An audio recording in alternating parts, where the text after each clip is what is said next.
Yeah. There we go. We are live now. Or we should be. Hello and greetings. Uh, yeah.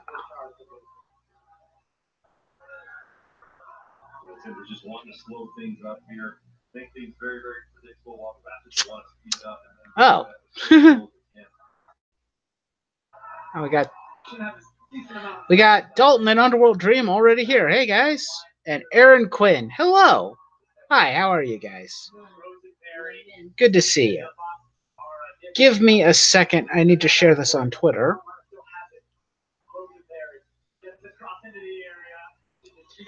Just give me a momento.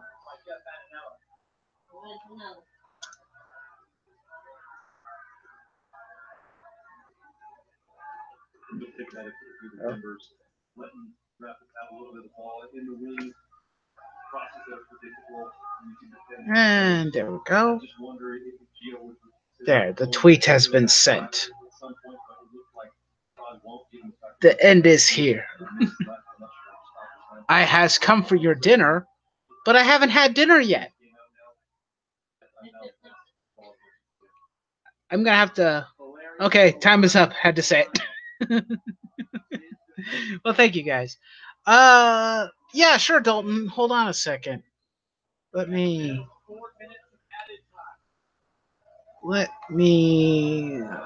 Okay, here's Twitter. Let me find.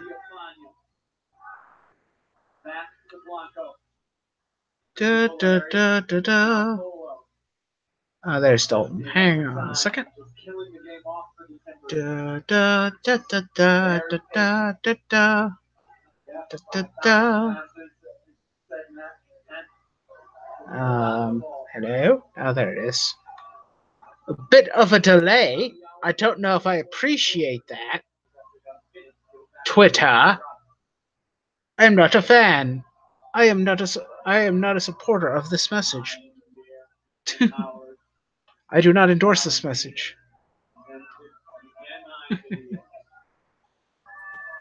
All right. So that's done. Hello.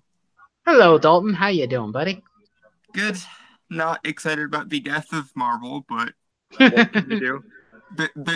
Been grieving for long enough. Basically, been grieving since the start of the whole business. There. Yeah, I think that I think I kind of described it to my mom earlier today as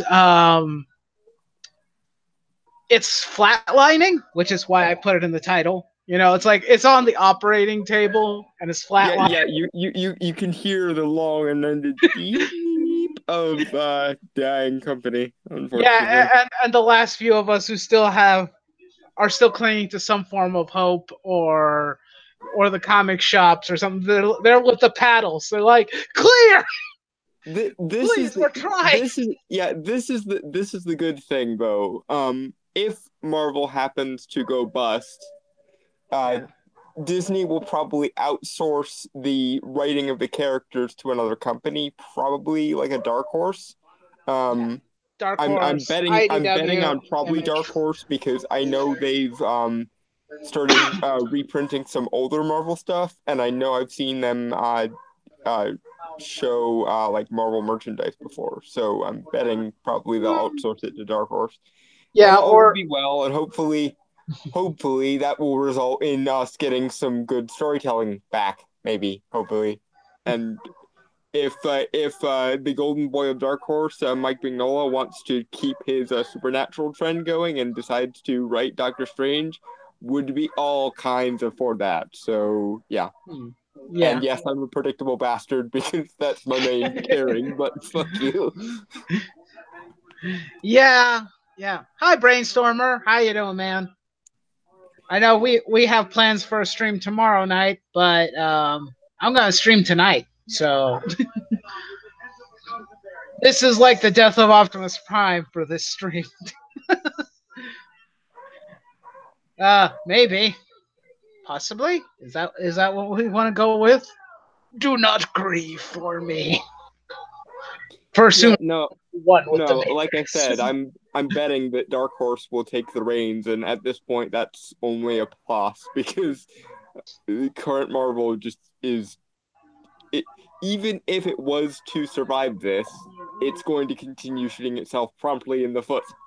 So, It's been do. I think I made that analogy earlier today too. It's like they shot their foot. They got shot in the leg, like during the speculator crash, and they were the ones who were hit the hardest because they got hit with bankruptcy, and they've been limping ever since. And and then for some reason they had a firearm on them, and then proceeded to shoot themselves in the foot, yeah, it's like like more than once. yeah, the bullet in this case was the hiring of a bunch of SJWs and deciding to get all moral porn about it. Yeah. Yeah. Tevia, I'm saying that I am calling it a flatline, but it is it's more like speculation at this point. I'm it is basically a rumor or speculation that this little panel that Joe Quesada and CB are going to be a part of is in a sense their final last ditch effort to try and save what little they have left Mm-hmm. from Disney. But here's the thing. Here's the thing. We know from people like Clownfish TV and others who've been a part of the industry, who've been a part of Disney in particular, Mm-hmm. who have said multiple times that Disney does not care about much more than their movies and their theme parks. Everything else is just extra.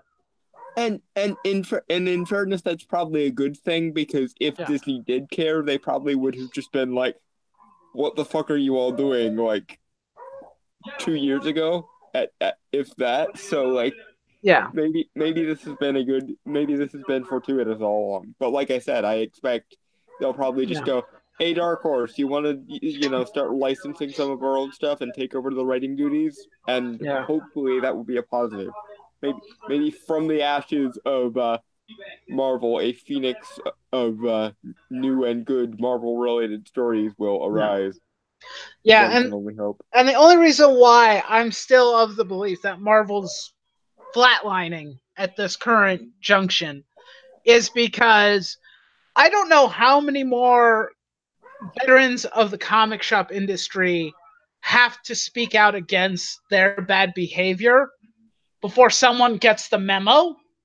Yeah, like guys, no, really, it really, really, really is important that you not fuck this up now. Oh, wait, no, you continue to fuck it up. Fuck. Well. Yeah, they're at a point. Marvel has continued to stick their head in the sand, or the particular meme of that animated dog character sitting in a house and everything is burning around him. They're like, it's fine. There's nothing to worry about. Don't panic. It's like, are you sure you guys haven't been panicking for the last few years? Because your slew of very cheap tactics is kind of rubbing not only the readership the wrong way, but kind of showing that you're desperate. I mean to answer that meme with another meme, to paraphrase the guy from Monsters Incorporated, the scientist on the television, Yeah. it is my professional opinion that now is the time to panic. Yeah, really. It really, if they weren't panicking before, they should be. But it seems like they're not paying attention. If people who own comic shops are pointing your problems out and telling you, we can't keep sustaining this market the way you guys are going about it. If you guys can't fix this nonsense, not only are we going down, but you're coming along for the ride. I know that they're not like threatening Marvel or anything, but the way that Mm-hmm. I see it, if this was my business that was Yeah. threatened, I'd be like, yeah, I'm gonna be going down, but you guys are coming along for the ride too, because the more of us that close down, the less Mm-hmm. business you have. Of And course, in fairness, if there was ever any extraneous proof you needed that social justice does not sell and is ruining everything, it has to be this because by rights there should be no better marketing strategy than the Marvel Cinematic Universe. Like, Yeah. in a world where like every movie cracks 500 easily, you should be at least seeing some work on the back end there, but you're not because people keep changing the characters to characters that people don't give a shit about and or actively hate. See also every social justice character. So like, Yeah. guys, you have a goose that lays the golden egg and then you're proceeding to smelt down the golden egg and not like forge it into anything. Yeah. This is horrible and you're terrible. You actually no, it's worse than that. You're smelting down the golden egg and giving yourself heavy metal poisoning, basically. Yeah. There's some other people in the chat. Hello, David. Nice to see you again. I think that's the second time I've seen him in my streams, which is cool. And Chris is here. Hello, Chris. Good to see you. Brainstormer saying, I've been done with Marvel for a couple of years now. Until these legitimate, true changes, I don't care. That's how a lot of the readership feels at this point. Yep. I think that Micah Curtis put it very well that anybody who's still buying Marvel comic books from the shops and retailers are whales. And whales in the sense of they're big spenders and they're willing to shell out the money for it. And even them, they're dwindling by the month. They're not going to stay.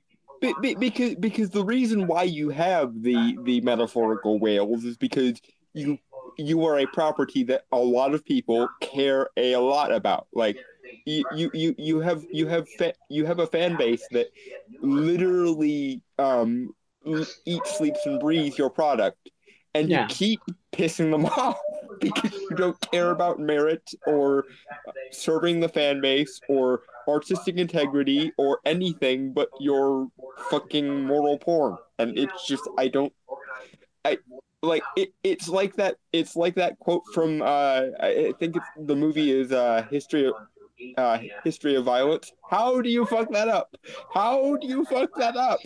But they fuck it up every time, and I can't understand this. Like, just invest in the idea of meritocracy. See how much that improves your sales. I guarantee you it will help. Just focus on artistic integrity and merit in art. Done. You'll be making money hand over fist in no time. But alas, nope. Really, there's nothing else that compares to this. Yeah. And I know people are mentioning like Marvel or they're talking about some of the Marvel comics that are in the that are good. They're like talking about like Amazing Spider-Man, Immortal Hulk, Venom. And just because there are good books does not mean that there isn't a problem or that the problem is not being resolved. And moreover, let's be entirely honest here. The so-called good books that are being pushed out these days would only be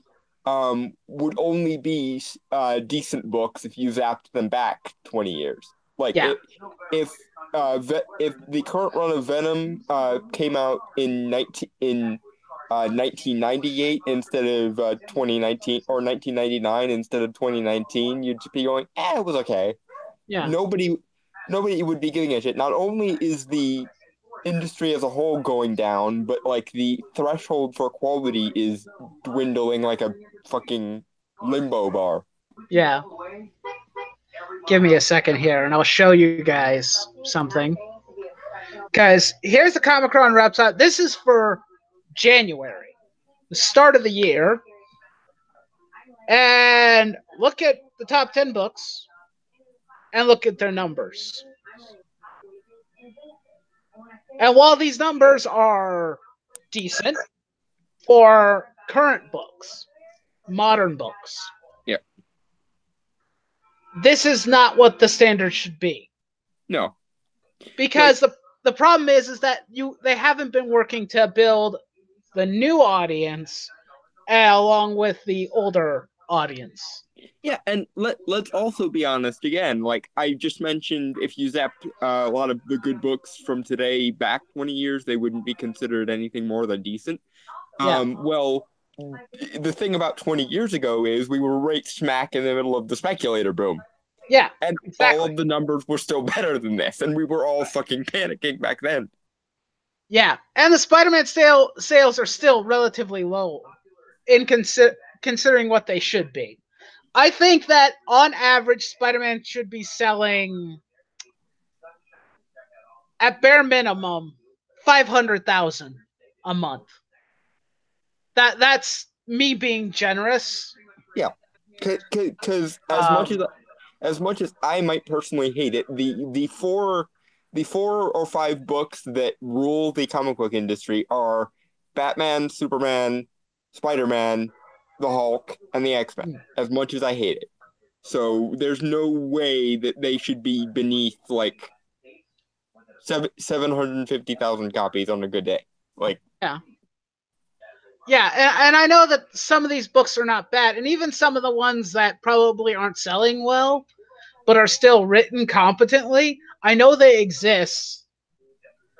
But the problem is that there's so many things. I know that for some people, they're going to focus solely on like the SJW element and whatnot. But for me, it isn't just that. It's the bad business practices, the price of the books themselves, the fact that we aren't seeing the numbers that used to exist. And I know that comic books are competing with so many other forms of media now. But still, if they were well written and well executed with good art, with yeah, a line of books that are consistent, the line is not only consistent, but also it's not so bloated with books that everybody could buy the whole line. If they were worth paying for, they would be being paid for, regardless. But they are not, so they are not. Yeah. Yeah, I understand, Tavia. I'm burned out with the argument, too, with the SJW nonsense and whatnot. Which is why my channel and whatnot, when it comes to me talking about books now, it's more focused on what are the problems that can be resolved and fixed that don't involve politics. Because these problems have existed for over 2 decades, and they have never addressed them. They've never bothered to try to fix them. The sad fact of the matter is we never recovered from the speculator boom. The speculator boom has basically been a silent but deadly cancer on the industry for 30 years. Easy. Yeah. Well, like we said, they got shot in the leg. And the industry's been limping ever since. And then somebody added the silver purple bullet of all of the political nonsense, and then they went, oh, I don't know, maybe we should just direct this at ourselves. Like, let's keep.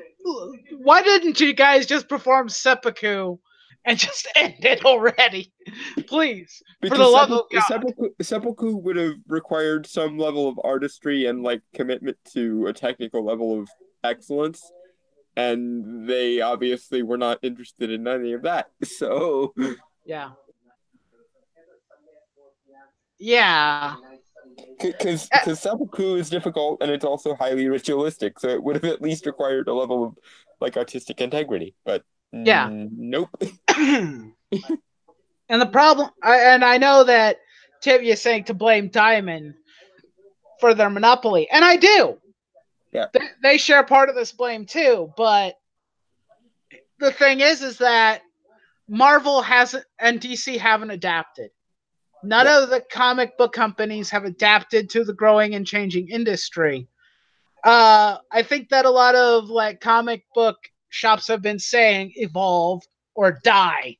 Let's take like the original Spider-Man comic book concept and literally just put it into the form of a comic book. Adapt or die. That is literally what we have as a problem. Marvel has not adapted to the changing market, and neither has DC. If both of them were to have adapted faster than what they... Because I think they're trying to move and adapt now, but they should have done it like 5 or 10 years ago. They should have been adapting and changing. But they're still predatory. Not only that though, because I'm 23, and for as long as I have been a fan of comics, I have always known that the current shit is not worth buying usually. Like, yeah. I probably get a bunch of shit for this a lot of the time, but for as long as I have been a comic book fan, I've bought individual issues for collecting and trades and omnibuses for storylines. And there's a reason why I do that. It's because by the time something has made it to the trade or the omnibus, you've had your hearing in the court of public opinion, so people can say, well, this is good. This was an Eisner Award winner back when Eisner Awards actually meant something, which is no longer, but that's neither here nor there. Different conversation for a different day.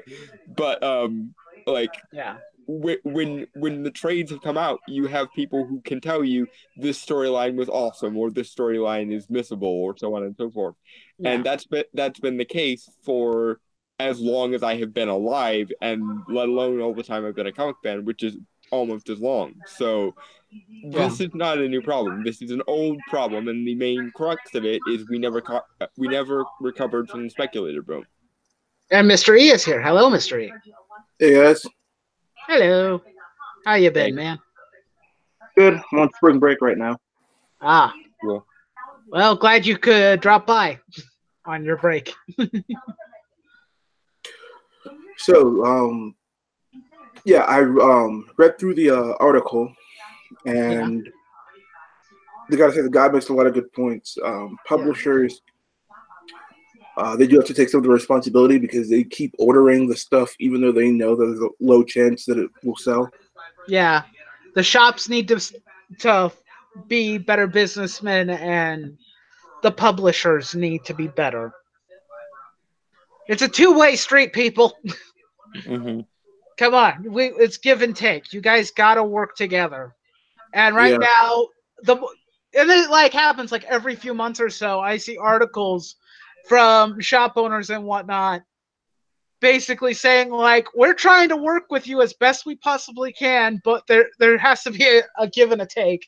And Marvel and DC don't seem to be in the giving mood. I mean, I talked to Gail Simone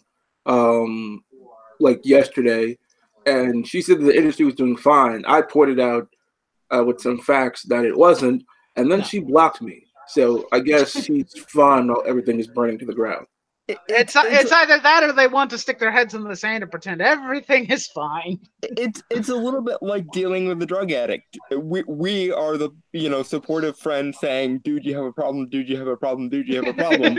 And there you come, "I'm fine. I'm totally fine. I can stop whenever I want." And it's like you sat there with them, watching them deteriorate for 20 years, and it's okay, no, dude, you seriously have a problem. And now they've got let's say they were a smoker. Now they've got stage 4 cancer or some shit, and we're still sitting by them in the hospital going, "I told you had a problem and you didn't want to listen," and they're still being "I swear I'm fine. This sounds like my cancer is fine. I'll get some chemo. It'll be totally fine."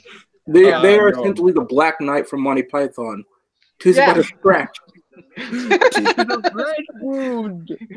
Yeah, it's like my step grandpa, hiding his smoking habits and whatnot. It's we keep telling you, it's gonna kill you.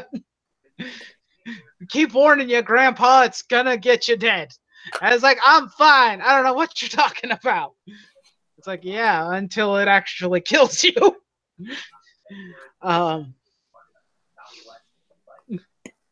It really seems that a lot of people just don't seem to care about the medium at all anymore. And I said this before in a group chat. It's just they're writing for their own self-indulgence. They're not writing for an audience, fans, or to tell a good story. They're writing stuff that they just want to have put out there, so they can be the first thing. Cena Grace got an interview because he created a drag queen X-Men, which is just the stupidest thing in the world. Yeah. Tevi asking if I have opinions on Bendis' Superman. Uh, they're not good. They're not good. I would say this. Bendis is the greatest Superman villain in the last 10 years. He is Lex Luthor, everybody. Yeah. Bendis is currently sitting there making Doomsday look like a chump, basically. What was it? I think Mystery, you showed a post from an article from Dan Didio, or that where Dan Didio was interviewed, and it sounded like he wants the comic shops not to tell their customer base the problem. I'll see if I can find it and I'll read it out. Yeah. But if that's the case, Dan is terrible. If that's a direct quote from him, that does not make him look good at all. It makes him look terrible. I could say the same about. I found it. I'll read it out. Yeah. Video further went to acknowledge there is unrest within the comic book industry right now, and he asked retailers not to share their complaints with their customers, but to keep it to themselves to show a higher standard. How about Marvel and DC show a higher standard and quality of books before they tell them? Okay. This is one of those areas where the politics kind of does contribute to things, which is these people genuinely do. By which I mean the people that are currently in charge of the things we love do not see any objective reason to love the things that we love. They think that all merit is a social construct. That's why they do this shit, because it's not that there's an objective problem, it's that people keep telling people that there's an objective problem. So if everyone just shuts up about the problem, then it will be socially constructed out of existence, basically, because social engineering is a thing that works in their It doesn't work. It's not going to happen. This is the age of the internet. People are going to complain. Yeah, and it's also mind-numbingly elitist. Like, if we just don't tell the peasants they have a reason to starve, they won't complain about starving anymore. The peasants are so uneducated that if we tell them they're not starving, they'll believe us and they will cease complaining about starving.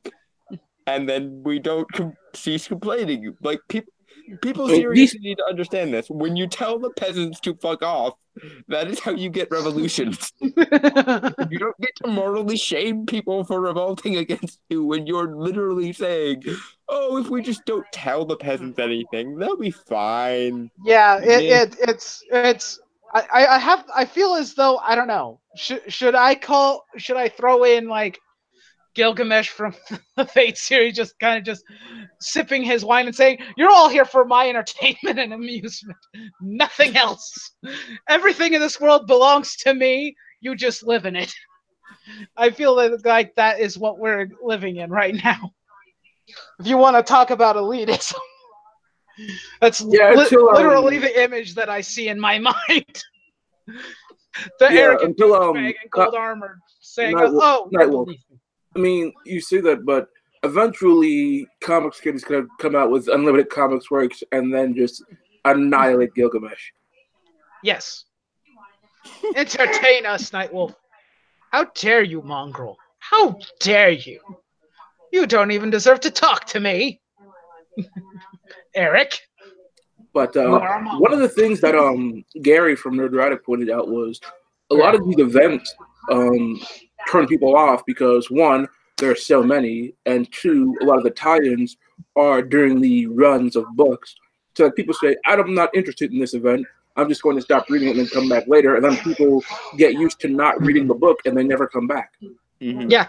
And it's also this issue of the only strategy they use for the event is, and then something fucks up everything in the universe. Unfortunately, that results in a state whereby you never return to what people want in regards to the status quo.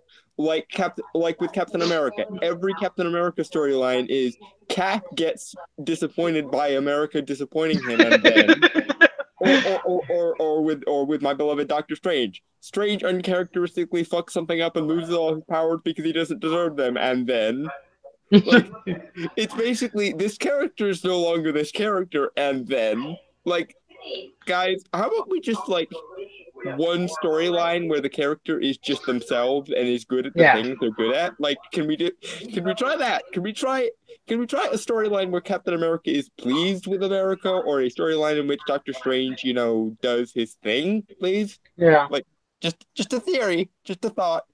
Yeah. One thing. I'm going. Hang on a second. I'm trying to respond to Brainstormer. I'm gonna send you the link, man. Just give me a sec. I'm working on it. Sorry, Miss Reek, please continue. Yeah, one thing that I found is that the creative teams, whenever they switch to a new creative team, like everything gets reset. None of the stuff that happened in the previous run matters. So it's like once they switch creative teams, like all the character development, all the things that happen that they like, that just gets washed away. Like it's a reset. When Dan Abnett stopped writing Aquaman, and I really loved his Aquaman run, and Kelsey Buchanan took over, everything that we liked about Aquaman just got thrown away. And that keeps happening. It happened when Bendis took over from Peter J. Tomasi. He threw out everything that Peter J. Tomasi had built up. And there's another aspect of this that ties back into what I was just saying, which is because these people are so high on their deconstructionism, their first impulse whenever they get on a book is, okay, I get this character has an established status quo, but what if, stay with me for a second, what if we took everything about the status quo and inverted it to deconstruct it? As though that's not been tried 1,000 times, because they don't think that it's been tried 1,000 times. They genuinely, I think, still believe that as far as comic book continuity is concerned, it's still the 1960s for everything at Marvel, and it's still the golden age for everything at DC. So when they come in with their deconstruction and go, okay, but what if we treated everything in the universe like it was a fucking Watchmen or V for Vendetta comic? They think that's the most new and innovative thing they've ever done, disregarding the fact that that's what literally everyone who previously got on the book was thinking, and therefore it's now been 20 years since a good Doctor Strange story has been written, and it's now been at least 30 years since Captain America was ever pleased with America. I'm gonna read some comments here real quick, but thank you for that. That was actually very well said, Dalton.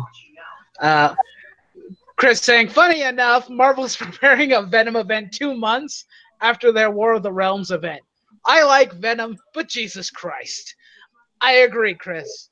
It's one thing to have an event. It's another thing to have another one 2 months later. That is Brainstormer of Pulp. Eric, why do you hate me? You want Brainstormer to take my place? How dare you, sir? I never could replace you, Wolf. I am one of a kind. I cannot be replaced. And Damn You Night Wolf, now all I can think is the Beyonce song. Damn it. Irreplaceable. Fuck. Hello, and also hello to Maverick MX. I haven't gotten to say hi to him in chat, but hello. Cap has been ruined since Secret Empire. He's been ruined, I think, for significantly longer. I think the last decent Captain America run that anybody even talks about is Ed Brubaker's run on the book.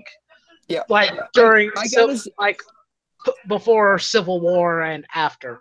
Yeah, I gotta say that at least for me, and I'm not a big Captain America guy, but at least for me, I think one of the biggest mistakes was making it a mantle. Making Captain America a mantle really fucked with everything. Yeah. Because it made it so anyone could be Cap, and therefore there was no reason to care about Steve Rogers. Or, more aptly, there was every reason to care about Steve Rogers, but no reason to care about anyone that came after him.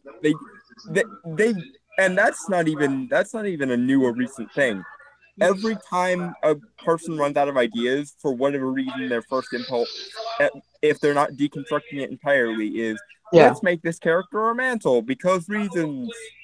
And I don't mind the passing of the torch type storytelling or the mantle being passed down sometimes, but if you're doing it far too frequently or you just suck at doing a good job of it, I have no reason to buy Here's the thing. With certain characters, it works. Like when Wally West became the Flash, that worked because that was like a natural progression for the character. Yeah. Like Some of them Even- work, some of them don't. It depends Even when on the character. Dick Grayson became Batman for a short time, that worked because he was the first Robin, the first person that Bruce ever brought into his fight. And when Bruce So it was a logical quote unquote progression died, from it was I'm a going to be Robin natural to I'm going to be Batman. it was a Yeah. natural step for him because even Yeah, though but they're they did probably it too many superheroes, the times. symbol of Batman is still important. Yeah, they did it too many times though with Dick. He's done it at least twice, where he's been Batman for a short period of time. He did it during Nightfall in the '90s, and then he did it again with the Death of Batman and Battle for the Cowl, and then I think he did it again during the New 52 as well. At least for like a short period of time when Batman had to fight the Joker again. Anyway, we've been talking too much. We haven't even let Brainstormer talk. Please feel free to input. Add Thanks, input, my Ben. friend. Now you kind of put me on the spot there. Good. I like doing that. Is your avatar based on the Batman Brainstorm who and laughed? only got a minor drizzle. I'm disappointed. Hey, is your avatar based on the Batman who laughs? Yeah, I just added 3 glasses to it to make it different so I don't get copyright striked or something. Yeah. If you're gonna have that as your avatar, you need to change it into the Batman who trolls. Ah, I'll think about it. Damn, I had something right before I got on. You did? Uh-oh. Yeah, I lost my train of thought, which is ironic since I'm the brainstormer of pop culture. Yep. the And the clouds brainstorm dispersed. Yep, the brainstorm subsided. Yeah, just give it a sec. Just It'll come to you. yeah. But what do you guys talk about the variants? Like he mentioned the variant covers in the article how there's way too many. Like some issues getting like 10 variant covers. I think some issues got like didn't Batman 50 get like 20? I think possibly. I We're talking hate about Brian variant Hibbs. covers. We're talking about Brian Hibbs, right? Yeah, Or- he mentioned variant covers in his 10-point plan to fix the industry. How like you should only get a variant cover for like every 20,000 you sell. yeah. I've That's one of the always things that I've been mad about for a while because the variants really have gotten out of control and it's hurting shops because most people aren't going to buy that many copies of a single damn comic. Yeah. It's also hurting. It's also hurting art in general because what they do is they go with the most plain cover for the main cover, and then they basically depending on how expensive the variant is going to be, they'll stick a equivalent cover on that variant. So instead of getting the best cover for the original issue or the best eye-grabbing cover for a specific issue, you have to actually know exactly which variant to buy to get a good cover, or you don't get a good cover. And what's the result of there being not a good cover? Well, people are less inclined to pick it up in the first place. And then look at that. We have fewer new comic fans being made. Joy. Yeah, I'm with Chris. Either have one variant or no variants. A new number one does not need 20 plus variants, especially from Marvel. I always hated those holographic ones. The lenticulars. The lenticular covers. Yeah. I remember when they were doing like a lenticular for like every book in their run, and it was just stupid. Yeah. I mean, what was it? I remember it was a few weeks back when I saw Doug Ernst where he was at one of his local comic shops in Dan Slott's Iron Man #1, and he just showed it was almost an entire long box, almost the whole long box full of #1s for Iron Man #1, and I'm like, with the variant covers, I'm like, you wasted money printing these. Mm-hmm. You wasted so much money printing these books. You could probably get better money if you bound them up with tape and sold them as kindling for fireplaces. Probably make about the same amount of money anyway.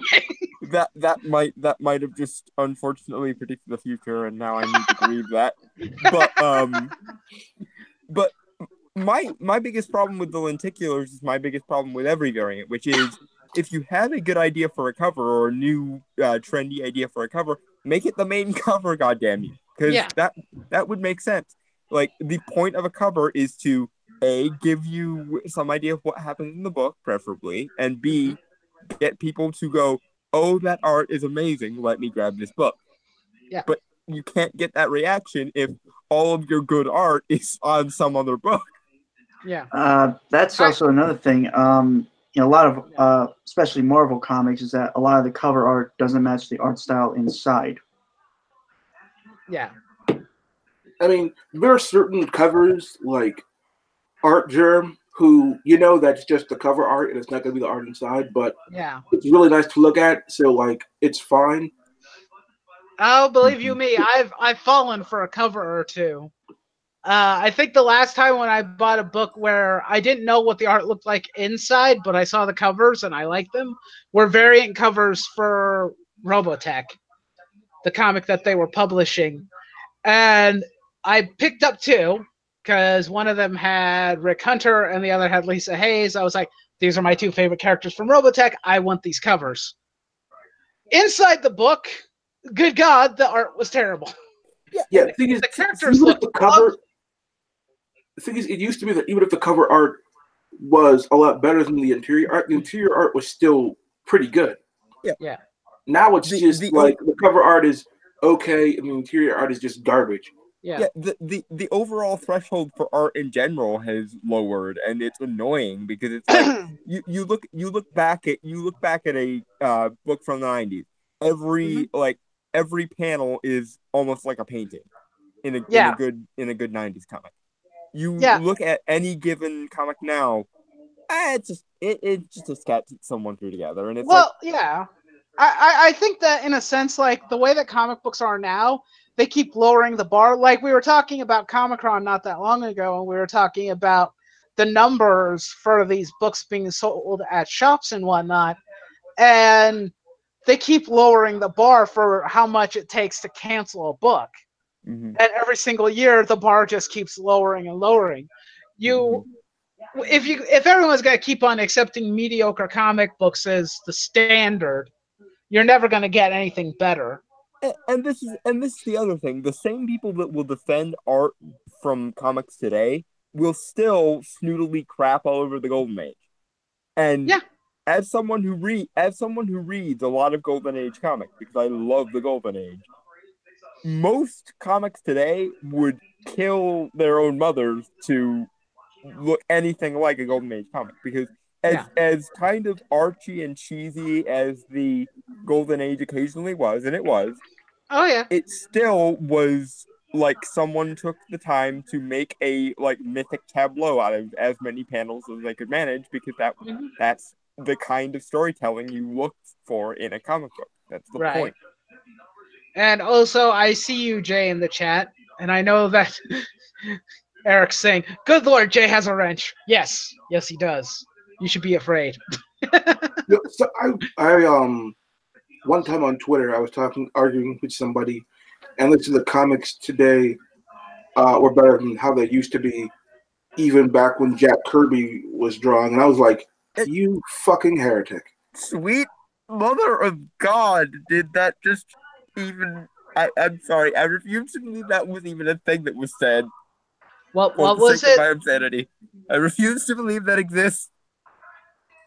Was somebody dissing Jack Kirby's art?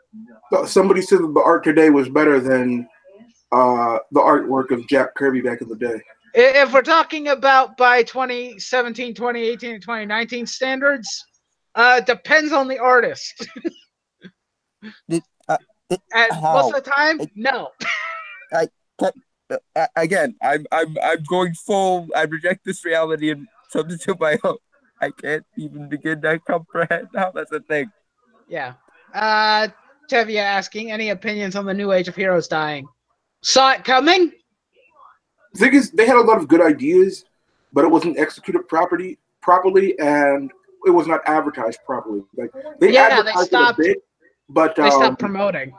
Also, one thing that I noticed, and one thing that I firmly believe was a problem, is that The New Age of Heroes characters did not appear in any other DC comic books. Like, they're new characters. They need all the exposure they can get. If you would have, say, Sideways appeared in an issue of Teen Titans, that probably would have helped Sideways sales. Yeah. You need to incorporate the universe. It's in a given universe. So basically roll out the red carpet and introduce them to the universe. That's how you do it. I mean, let's think about it. How did they promote Spider-Man in his first issue?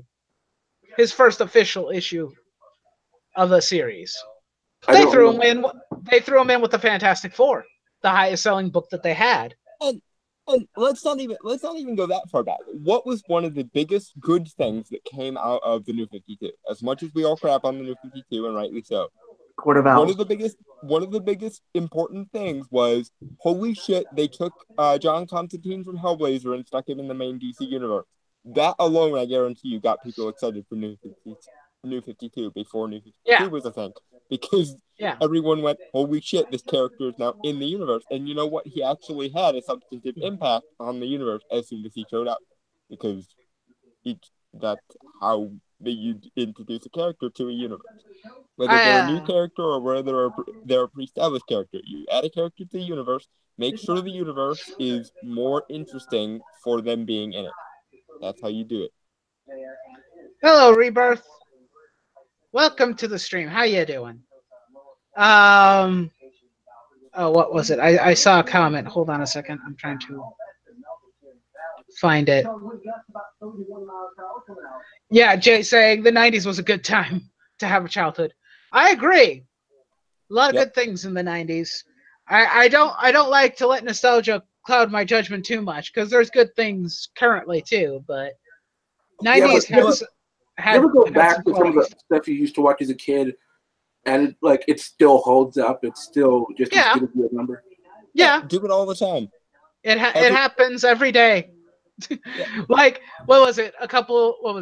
I think it was last night. I was watching Power Rangers Zeo, and I watched at least the two-parter where Tommy is kidnapped by the Machine Empire and brainwashed to fight his friends. That was so good. Like, I know it's a cliche to say things were better back in my day and everything. Back in my day. But for those of us that grew up in the 90s and early 2000s, I think we have an objective case to say that. I mean, ours was the generation that grew up on the DC animated universe, for God's sakes. So, like I know it's a cliche, but one of the best things on TV today is Steven Universe, and that be whatever it may. One of the best things on TV back in the late 90s and early 2000s was the DC animated universe. Which one of these, not like the other, is all I'm saying. Like, fuck. Nightwolf, you're a big mech fan. Did you ever watch a show called Megas XLR? I vaguely remember watching a few episodes of it back in the day. I think that was in the 2000s, from what I remember. 2004. I watched it again like a couple days ago. It's still as awesome as I remember. Yeah, but it got canceled way too soon. Yeah, it only had 2 seasons, which compared to what gets accepted nowadays is a travesty. Yeah. Batman Beyond. Yeah, Batman Beyond. Samurai Jack. That's one of my favorites. Anyone remember Symbionic Titan? Yeah. Yeah, a little bit. I don't think I watched that one very much. I think I remember what was it called? Super Robot Monkey Team Hyper Force Go. I remember that one a lot. Loved that. That was funny. That was funny too. I like that one. Yeah. And I also remember other shows like Samurai Pizza Cats. I'm not that old, so I don't remember that one. And also, what the fuck happened to the action tune as like a subgenre? Like the last genuine action tune I remember existing was like Generator X or something like that. And Young Justice was pretty action based.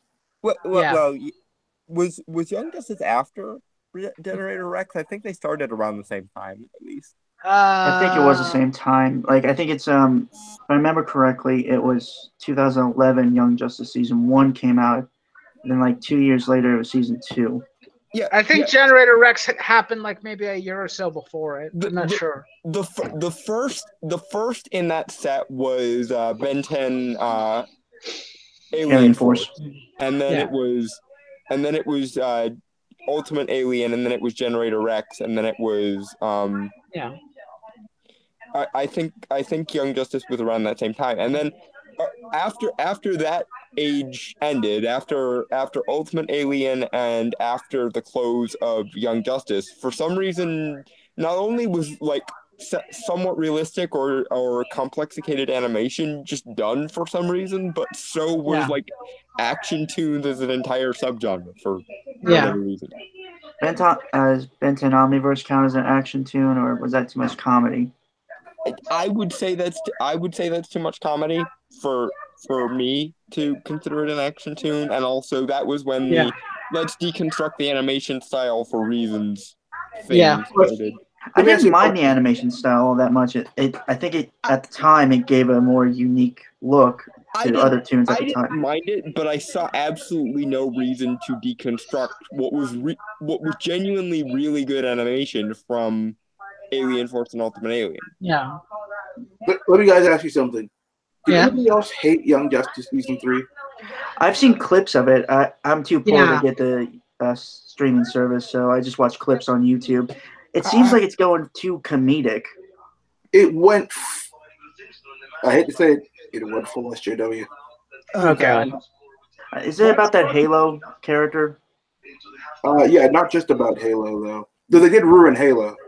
Why in Sweet Funk is like exposure to Naboo pre-aging Zatara? Because even in the universe of Young Justice, it's established that apparently exposure to the Helm of Fate can basically make you immortal, because Kent Nielsen existed in like his late 60s, right up until the time he was over 100. So like, would you excuse me for a second? Yeah, go ahead, man. You could bounce out for a bit. Let's see what's going on in. Bro, I thought I told you not to watch Season 3. It's got Dr. Fate in it. I'm sorry, but I have to guard my favorite character. And my God in heaven, why? Did you see the episode I told you about with Vandal Savage? Yes. Why? Yeah. I haven't gotten a chance to see Season 3 yet, so don't skip it. It goes. It's god awful. Why anything ever, and why does my favorite character in all of comics continuously get crapped on? Like I don't know. They started with the deconstruction or the possession thing in like Young Justice Season 1, and they actually managed to somewhat do the possession thing right, because they actually chose a skilled magician as his successor. But I'm back. Okay. Then they did the fucking he's a human from like prehistory thing, and I'm just like, I hate everything, and this entire planet needs to fucking burn. Yeah. Is what? That might just be my anger. Like, honestly. That's exactly what I'm feeling my right mom's now. making tea, I think. Jay saying goosebumps? No. Yeah. No, that and Are You Afraid of the Dark? I have to say, like my sorry. But what I was gonna say was, yeah. So I saw a lot of clips from Young Justice Season 3, and again, yeah, it went full. I don't see a lot of SJW elements because I honestly don't know how to tell SJW stuff, like except for like the hair color and shaven head and stuff like that. Physical traits, I guess, more, but writing wise, it's kind of blind to me. Yeah, I would say like if you want a really quote unquote in a sense good example of that type of writing style, just watch Supergirl, and that's pretty much it. Right, I stopped watching Supergirl after like the first 2 episodes because it was so boring. Nightwolf, do you care about spoilers? Sometimes depends. Why? I was just going. Well, he said he couldn't tell from the writing. I was just going to explain some of the aspects of the show that were basically ruined it. Oh. All right.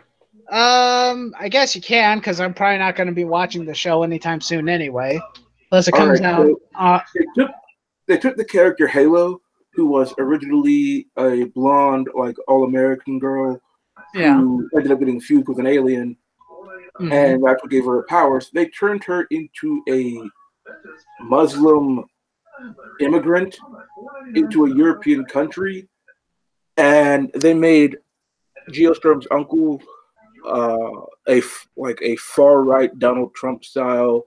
We need to build a wall to keep out the Muslim migrants, and essentially, like the whole thing was just like, oh, we should feel so bad for all of these Muslim migrants who are coming into these European countries, and like when she got her powers, she lost her memory, but for some reason, even though she can't remember anything about uh, Islam, for some reason she still wears a hijab because of reasons, and they she's not fused with a alien anymore. She's fused with a mother box.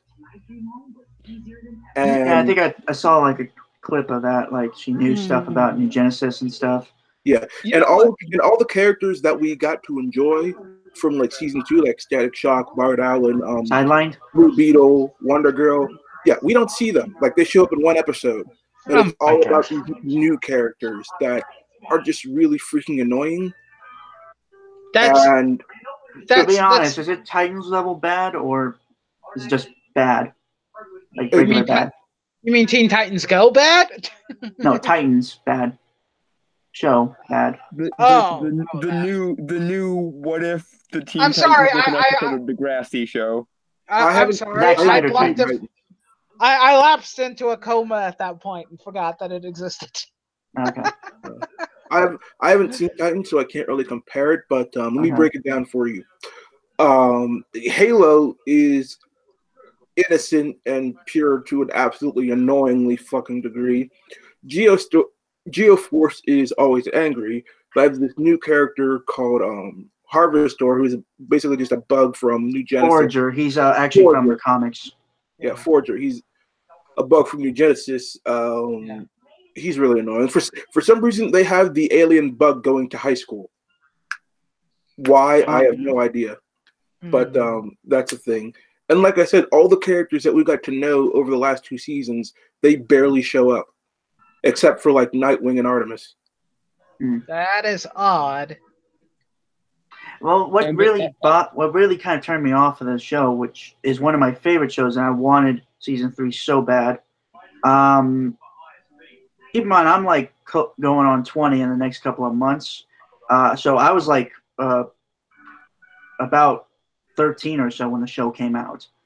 So I grew up with that. Essentially, and I grew up with, it was like one of the major cartoons in my life, right. And I loved that show because it was very mature for its kids show. And what really turned me off when I watched like some of the clips is, again, the comedy, because here's my thing about comedy is I think comedy can work in a story as long as it like either builds a character or it alleviates like attention when it's needed.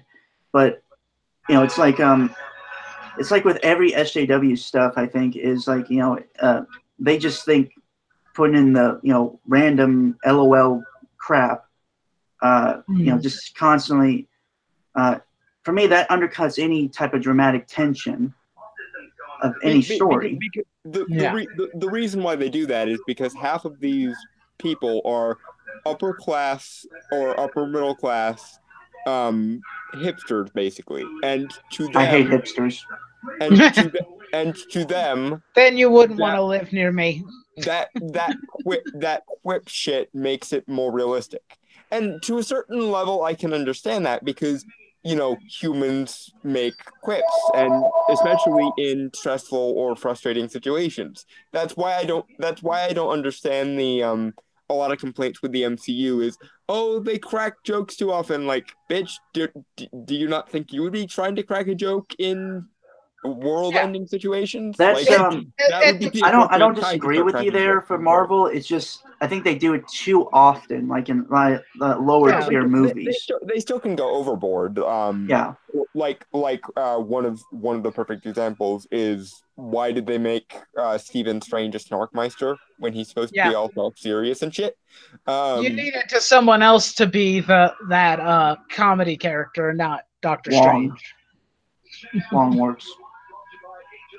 Yeah, Wong would have made a much better like foil to Doctor Strange's serious nature. But in fairness, I think they did Wong right as far as the MCU goes, but they neglected to remember, oh wait, he's not just Magic Tony Stark. In fairness, half of the people who currently write Doctor Strange have forgotten that, but that's still no excuse because he's supposed to be a self-serious sorcerer because he is essentially the guardian of the gate at the gate when it comes to the entire goddamn universe. He is the guy with whom the buck always has to stop, so he needs to fucking get his shit together and keep it together. All right, so can I I kind of I talk a lot about like how I don't really like comedy in most modern movies because it sucks.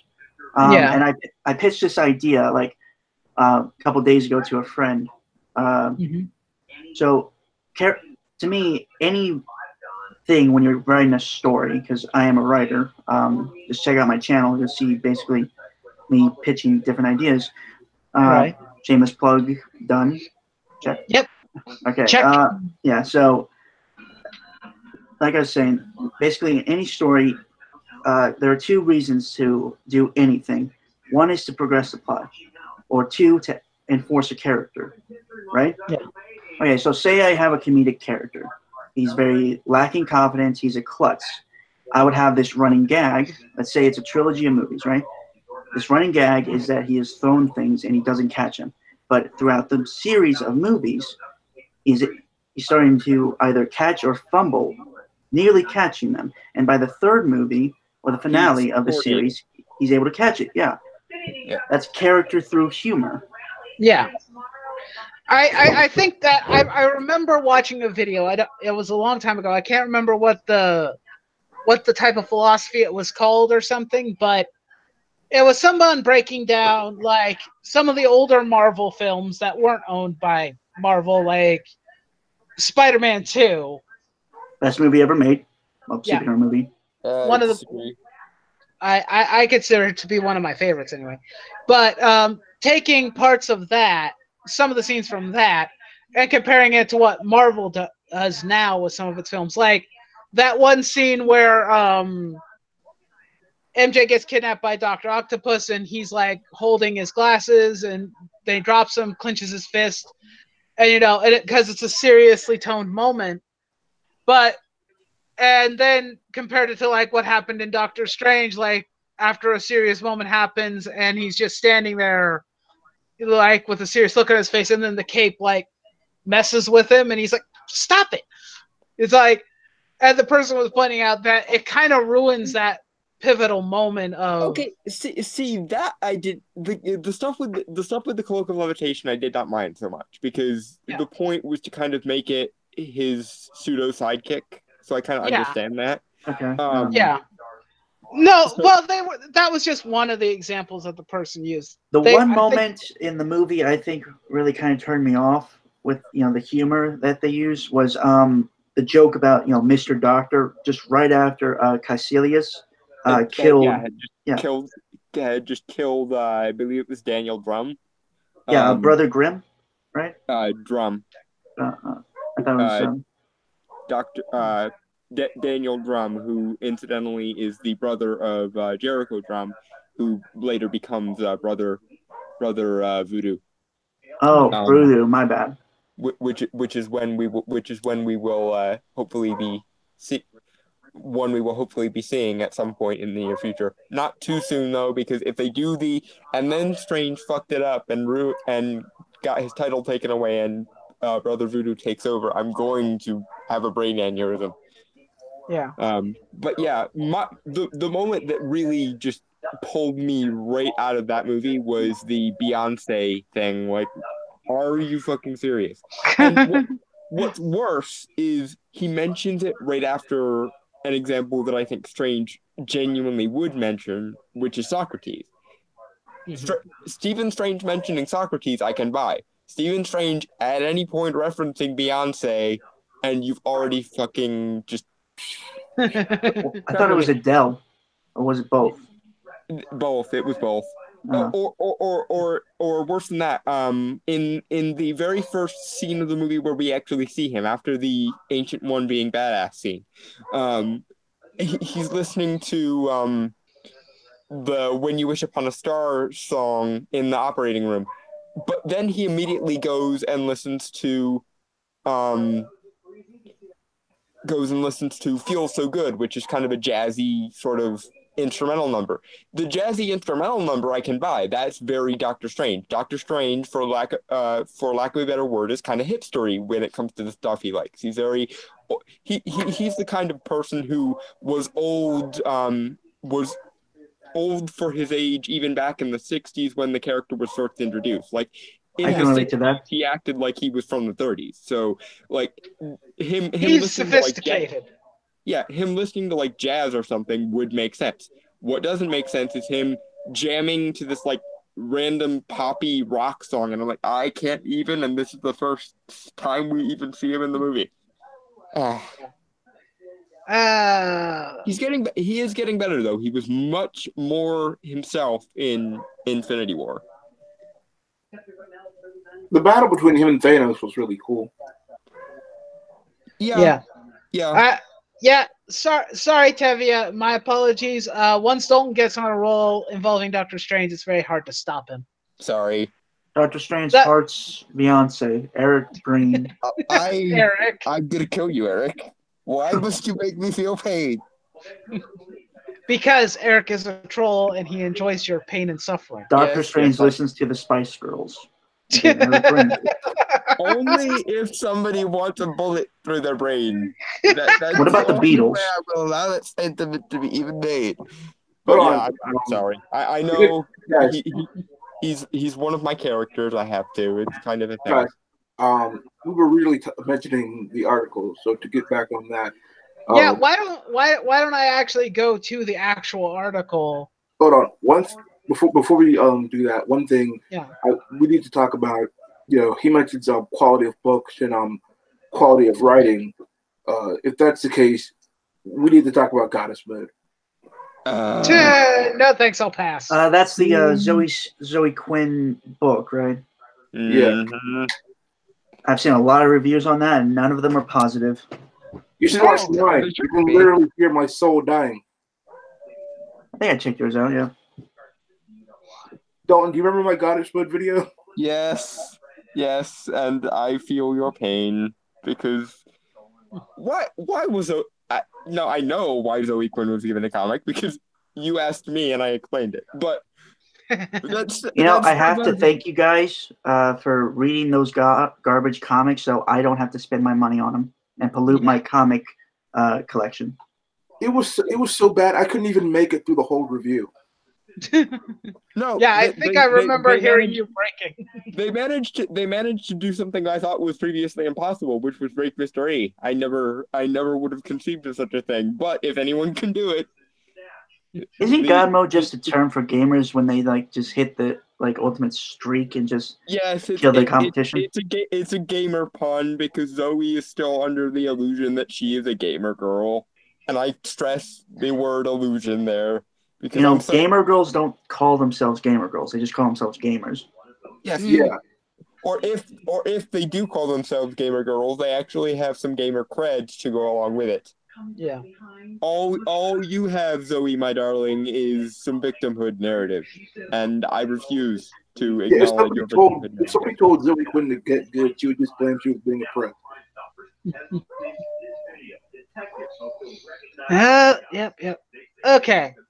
So, with that said, moving on to something that won't make me want to kill myself, hopefully. Jay saying, "I am God mode." I believe that. No. And also, goodbye, Tevia. You have a good night. No. Jay likes to refer to himself as a god. I'll let him do that.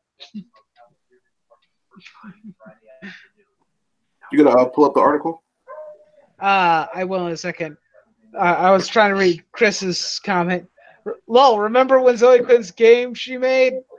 Neither do I, because it never happened. Oh, Depression Quest. Why? Who?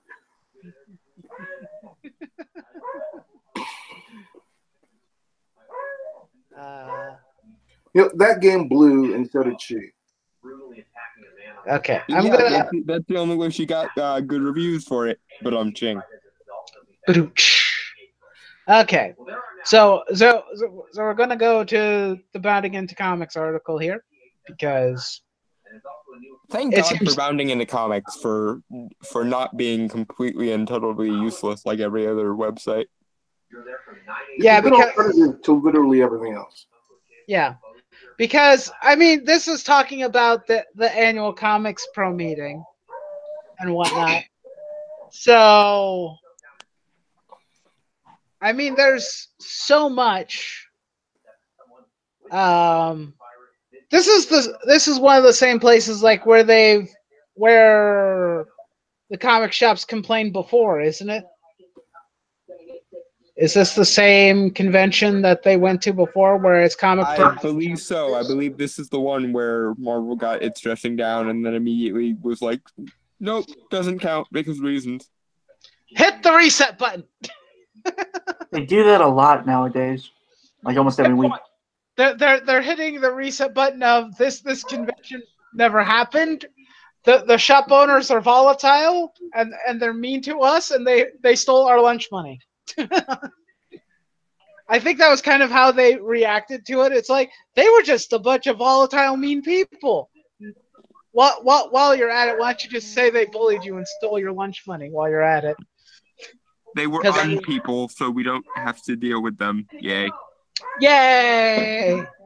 So I kind of want to go over some of the stuff that he pointed out. His appraisal of the market's current state. I think that's probably the best thing that we can do to give people a veteran comic shop owner's thoughts on what could be done to fix the problems. Instead of just bitching about it, let's see if we have solutions, which most of the comic shop owners do. Let's see. We retailers are asking you now to do all the stuff that you should have been doing for decades to protect us. Wow. Coming out off with just straight up shot to the chest. It's like, why aren't you helping? I don't think the pros are smart enough to understand. Well, we're not referring to the pros. They're talking to the companies themselves more than the pros. Because individual comic book pros can be as shitty as they want to be and be as stupid as they want to be, which, considering that we read enough about them on Twitter, we know that's they're fully taking advantage of this opportunity to be complete and utter fucks. Yeah. But the companies themselves, this is like the higher-ups. That's Joe Quesada, Dan Didio, C.B. Cebulski, all those people. This is the comic shops calling to them and talking to them, not so much their creative staff. Because their creative staff could be the biggest pieces of shit. But if the bosses come in and fix the problem and start cracking the goddamn whip, then we won't. Then the problem won't be as bad. Let's see. The 10-point plan. He has a plan, people. Let's see. Number 1, stop mixing SKUs for things like minimum orders and chart reporting. Combining SKUs defeats critical economic Darwinism needed for a healthy marketplace and sends clearly distorting messages about how and what is selling. Each and every line item should stand on its own individually, and if there are variant covers that do not or cannot meet those parliamentary 2,500 wholesale orders, then it should not be allowed to access the national marketplace. There's absolutely no reason to waste everyone's time, energy, and bandwidth for individual covers that less than 200 accounts are purchasing. Publishers should handle those sales directly with those retailers without involving the national marketplace. Anybody got any thoughts on that? I'm assuming he's referring to variant covers. Yeah, And mixing the correct. And next. Let's see. Part 2, or plan number 2. By the same token, I call again for all sales charts to include a penetration index. Giggity. Giggity, giggity, giggity, giggity. A simple percentage of how many accounts are purchasing a specific SKU. Does anybody know what SKU is? I do not. I did a video on this. I told them outright. I have no idea what SKU means. Does anybody in chat know what SKU stands for? Why do you have not night? Why do you have not night mod on you for YouTube? I don't know. Are you trying to say comicbook.com, a site that doesn't talk about comic books? Wow, chat's going really fast. I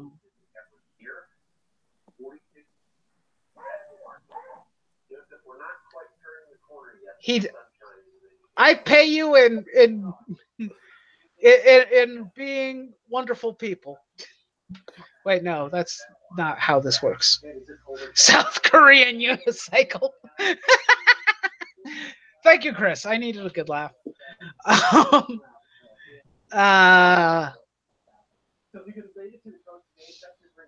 Cookies? Sorry, I don't have any. Not today. No cookies for the moderators today. Actually, is Mariah in chat? Because she always brings the cookies. Yeah, she's not in chat, therefore no cookies. I'm sorry. But anyway, where was I? A simple percentage of how many accounts are purchasing a specific SKU, SKUs that don't reach, and this is a number for a hat, from a hat for a talking point. Approximately 1 store in 3 probably don't deserve national distribution. Stop keeping units. Yeah. Well, Oskris said it in chat. Oh, stop keeping units? Stock keeping units. I have cookies. There's Maranya. There's your cookies, guys. Ask and you shall receive. Congratulations. I hope they're snickerdoodles. I prefer chocolate chip. Peanut butter. Hugs. Hey there. Comics will never give us cookies because he can't stand us. That's true. Probably Comics Division can't stand you guys. Someone Google it. No, I think Chris has it right, where SKU means stock keeping units. So I think that means the books that they sell as units. Really a businessman. Can Miranda take over for you? No. That's not allowed. I'm in charge here. This is my kingdom. This is my castle.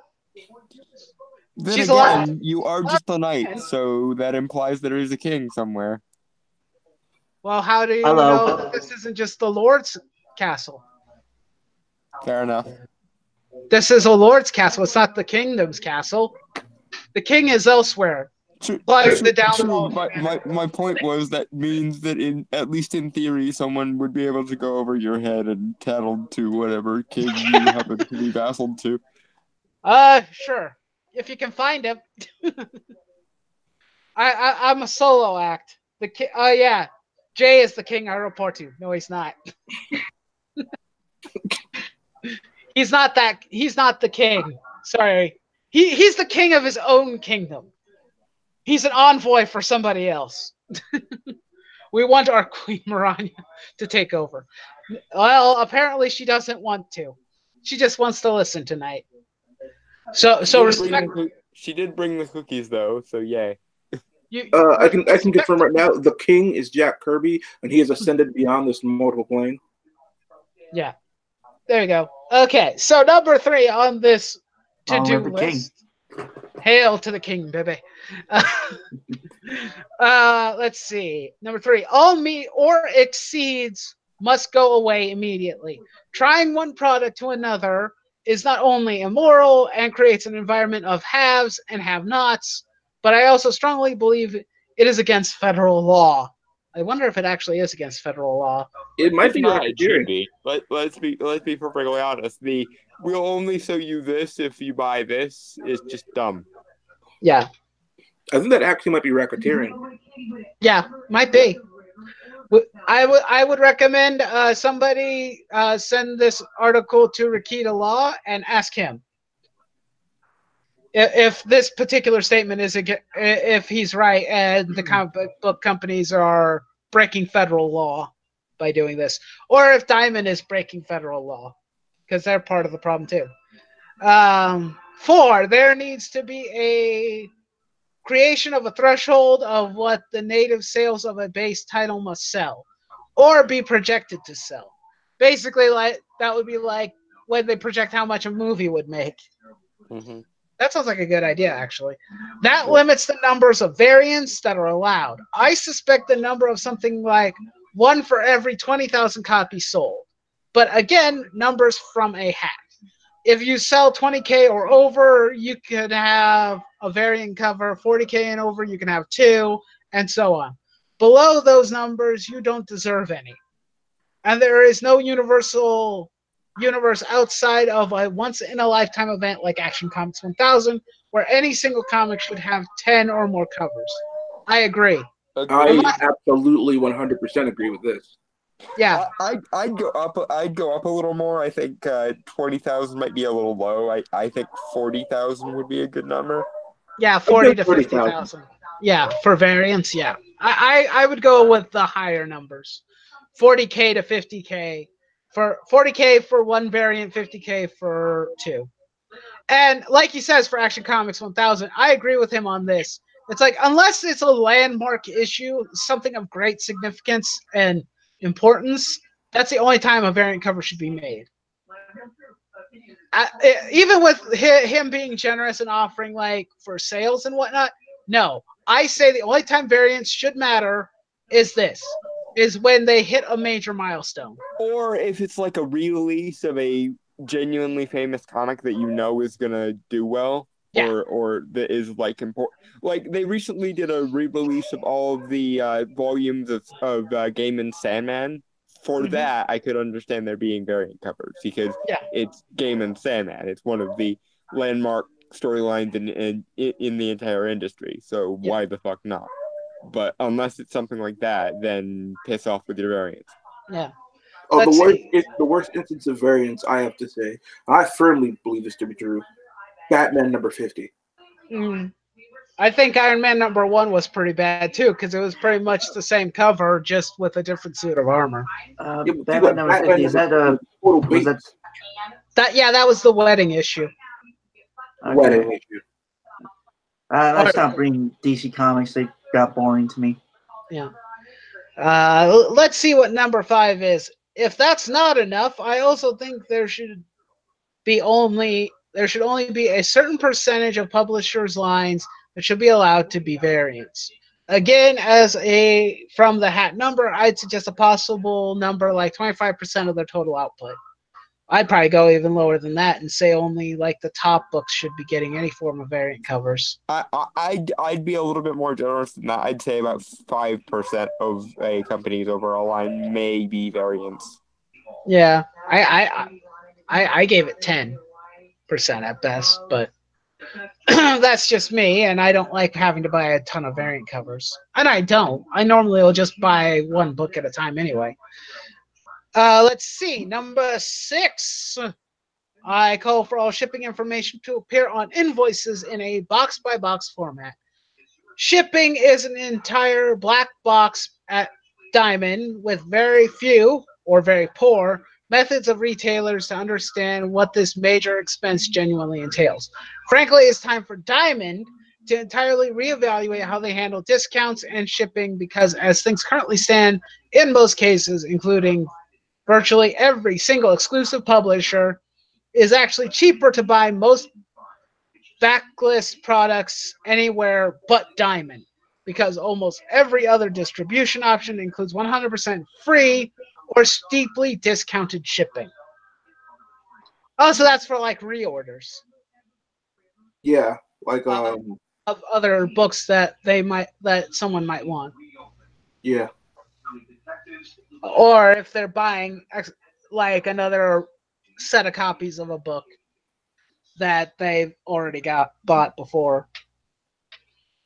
Yeah, I could see Or why it's this. for back issues or trades or omnibuses or what have you. Yeah, it costs too much. Basically, saying shipping is too high. We need a cheaper. We need to make it cheaper. I firmly believe we need to break up the diamond monopoly. Yeah, we need an alternative publishing company. An Alterna publishing company. Yes. Well, Peter said that was something that like he asked people on Twitter once, like, if we were to try and make that, would you guys support it? Oh, no, a resounding yes. I know I would. So I'm reading chat, and Marani has said a lot of interesting stuff. The first thing I see is blame John Bryan for the variant cover phenomenon for his Man of Steel original series. That number one had two variants. Marvel then said, "Hold my beer," and ran with variants. Yep, that is true. Does Tony Stark Iron Man still stink? Probably. 25 variants, different armors, same design. Yeah, that's just incredibly lazy and not worth all the variant covers. Waste of And paper. Waste of paper. Yeah. And I mean, I remember I saw like I mentioned earlier in the stream, was seeing Doug go through an entire box full of number one variants of Iron Man number one. Yeah, no. Clearly that did not work. And you ended up wasting money. Okay. Back. Go ahead. We're on number 7. FOCs need to be 100% firmly bolted down and locked no later than noon on Fridays. This includes each and every cover. Absolutely no charges should be added after this time, and every listing that doesn't include all art and all information should then be 100% returnable, even if that's all out of Diamond's End. I don't know what FOC means.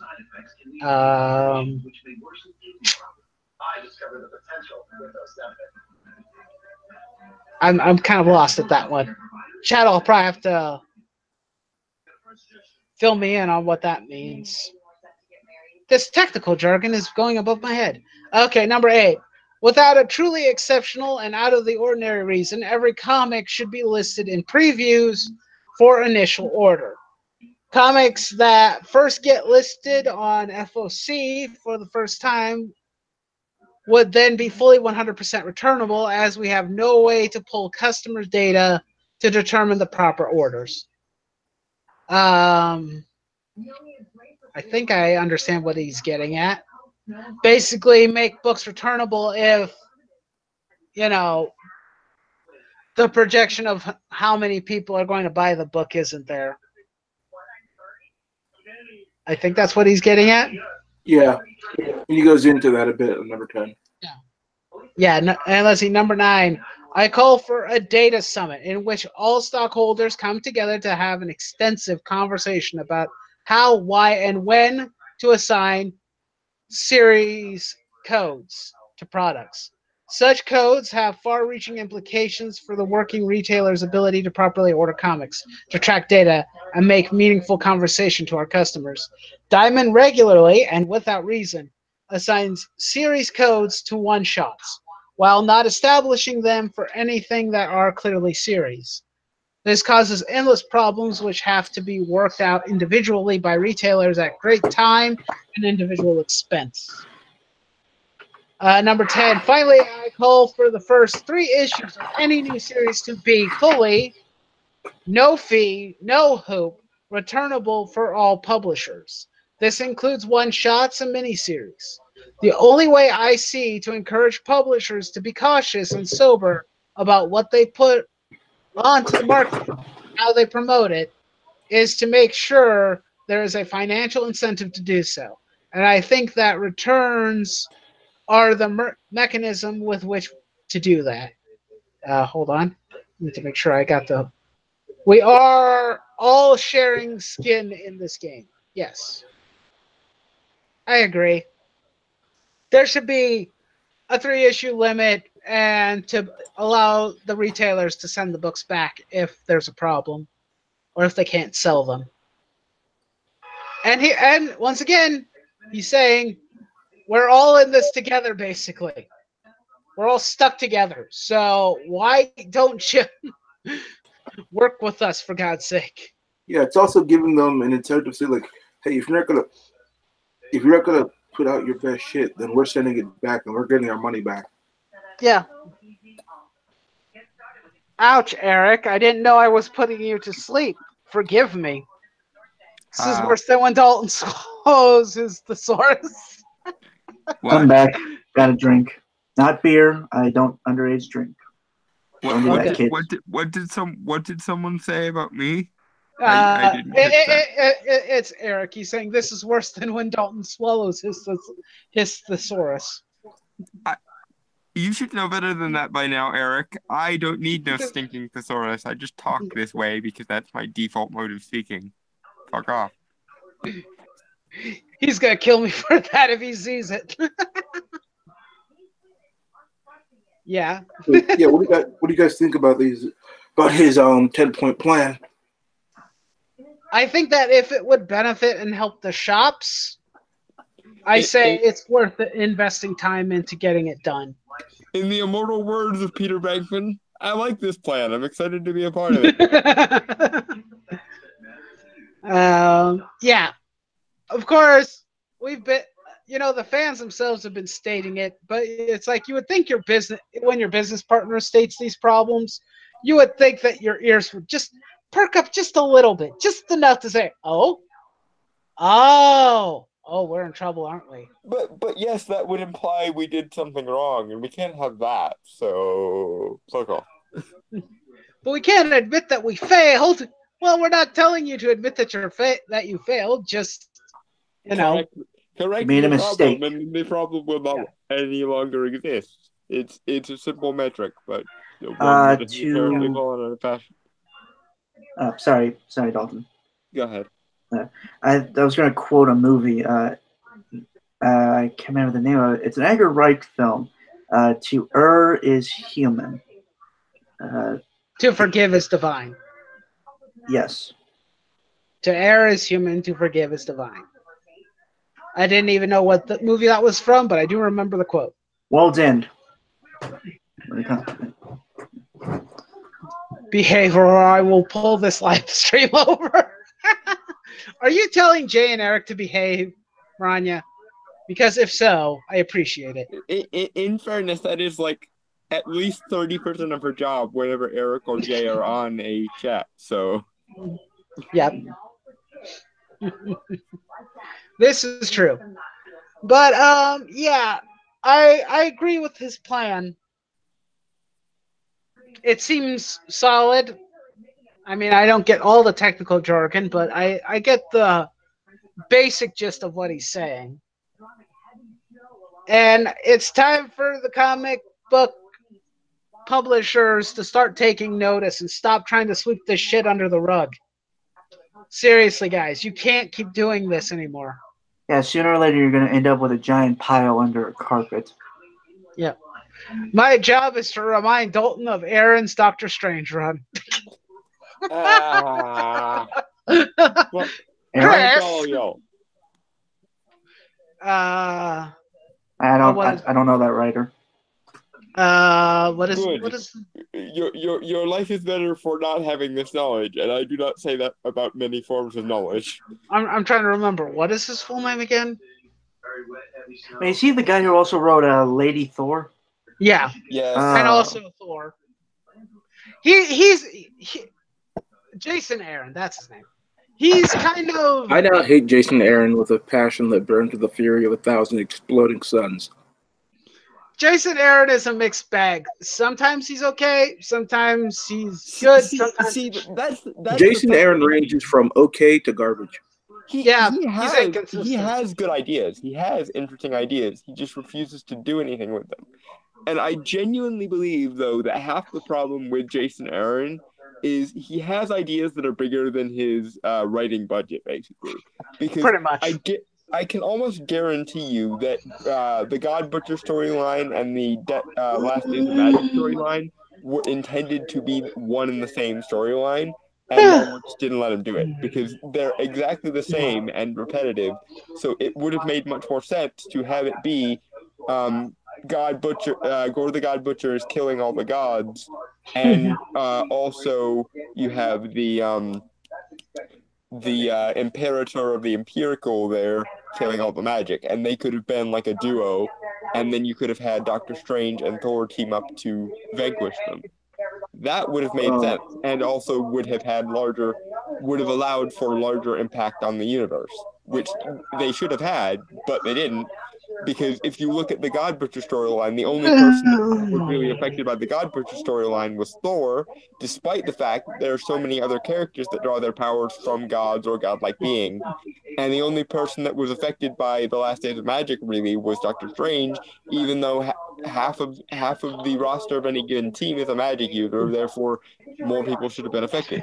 If you combined those storylines and allowed them to have a universal scale, they would have made more sense because people would have been affected when they needed to be affected. It sounds very confusing. Yeah, I don't even want to get into the stupidity behind Lady Thor. Yeah, I'd rather not. It was a bad idea. Oskris brings up something. Lowell, remember when Jason Aaron wrote in Avengers that humanity was created by a dying Celestial, and She-Hulk is still Hulk because of Celestials. F off, Jason. That's Oskris. Yeah. So he's the one who basically made the design, like wrote the idea for what is She-Hulk's real name? I'm sorry. Jennifer Walters. Thank you, Mr. E. So like he turned like the big buff version we see a lot in the comics now. Like he was basically responsible for that, or is that just? I don't know very much. I've been out of the comic book loop for a while. I wanted to talk about this because it felt important, but I haven't been reading very many comic books. I'm in the boat with you, pal. I haven't been to a comic shop in a few months. I'll explain. They turned She-Hulk into essentially a hipster version of the original Hulk. Mm-hmm. Like, the way she talks in Hulk form is very hipsterish. Oh, great! Yep. That's what we need. More Portland, Oregon-based hipster speak in comics. That's what I hate hipsters because they kind of remind me of hippies, and hippies are kind of like freeloaders, and I hate freeloaders. See, I hate hipsters because they give nerds a bad name. If I'm entirely honest. Yeah, that too. It's just I don't think you're I'm sorry. Continue. Because nerds and hipsters, generally speaking, like a lot of the same things. The difference between a nerd and a hipster is a nerd likes the things they like because they have reasons to. A hipster likes the things that they like because they know they're supposed to, or they know it's popular or trendy, and has no conception of the reasons why they're supposed to like a thing. They see the style, not the substance. Also, they never go deeper into something than the surface level. Yeah, because and this is another thing. A lot of hipsters are also SJWs, and they subscribe to the postmodern everything is a social construct, therefore subjectivity in all things notion, and therefore if you come to them and say, no, this is valuable because it's objectively valuable, they will laugh at you and call you naive. This actually is a nice segue for something. I've actually had this discussion a few years back when I was in high school. I was talking with a couple friends in a class about like this kind of stuff, and basically like I was basically giving an abridged version about how they were changing characters, just race and stuff, and nothing really else changed about them. Mm-hmm. And I was basically saying that what matters more, the color of a person's skin or the character of that person? And automatically the answer, I'm assuming most of us would say, is the character, right? Obviously. Duh. Yeah, right.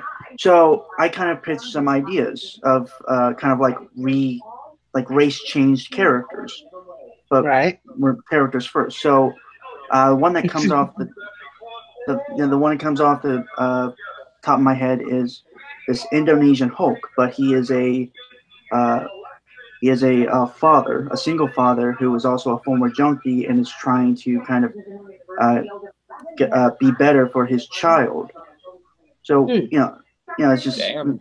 yeah. So what matters more is that the story of him trying to find redemption, or that he's an Indonesian Hulk? The- Well, obviously the redemption Indonesian arc, Hulk thing is the most important. I'm kidding. It's obviously the fact that he's a single dad and he's trying to redeem himself. Yeah. Oh, did Jay fall under the table drunk already? Because Dalton said postmodernism, and Chris told him to tell Jay to take a drink. Does it have to be alcohol to take a drink? No. In Okay, fact, well, I wouldn't advise it, or you would all be dead. Because with all of our various drinking games, that's just how that works. I got juice, so I'm good. Yeah, it's just Jay talking. He said earlier in chat, he said he was staring at a vodka bottle. I have a drinking game that'll be absolutely sure to get anyone blitzed. Do you want to hear it? Keep in mind, I can't drink yet. Proceed, and I I've never applaud touched your anyone before. dedication to not drinking when you're not legal, sir. Sure. Um, Go ahead, Mystery. Tell us the drinking game. You read Goddess Mode, and then you drink when something doesn't make sense. So, like every page, and then you just be taking a shot almost every panel. So you basically want No, people it's to every start word taking bubble of vodka every intravenously is what you want, basically. Basically, you just develop liver cancer in like an hour. Because that's what will happen. You just need to stick your vodka bottle in an IV and then just directly inject inject it into your system. Intravenous vodka because Goddess Mode. Yeah. Let's see, Nightwolf. I don't know very much is the most accurate thing you've said all night. Well, thank you, Eric. I'm glad you think so highly of me. Eric. Eric. Eric, and Jay, are you tapping out already with the drinking? Are you already out? I got another, kind of character. It's actually a character I created for the Marvel Universe, but I kind of made it my own analog for Captain America. Mm-hmm. So essentially, he's a former Olympic athlete from the mid 30s. And when World War II came around, he became part of a super soldier program, basically, and analogous to Cap. Yeah. And he was mixed race. He was, half black and half white. And the superhero name he stuck with was the Black Shield, which was, for two reasons he was called that. One, it was meant to be a derogatory slur by the people at the time. And also because he would mostly operate at night. And obviously the shield part is because he would carry a shield. Yeah. I have a suggestion. Mm-hmm. Instead of just making it some anonymous guy that's like mixed race, have it be Jesse Owens, I believe is the guy's name. He's that guy that went to Germany and was actually able to receive a medal there. Yeah, he was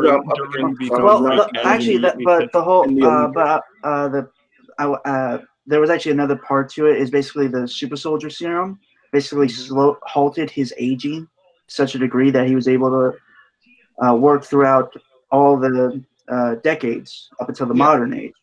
And he went from like the Captain America superhero from the 1940s, basically a Black Ops soldier for essentially that. So it's kind of like you could tell so much story between those times. Obviously, I would suggest utilizing that little bit of history, because not only will that give your character a lot to pull from, it will also make a bunch of social justice warriors' heads explode. Because I already have I'm working. Nightwolf can tell you that I have actually been trying to work on a comic for to make for Indiegogo. It's basically, and I described it as Expendables meets James Gunn's Guardians of the Galaxy, essentially. Ooh, that's fun.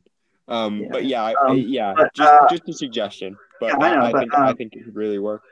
So the characters, I was being at the time when I was writing them, I was kind of being a spiteful little prick towards SJWs. I can be that sometimes. I like being that. Can't we all? Yeah. So I was writing these characters, so you have like the leader, and he's very noble, he's very honorable, but also very pragmatic.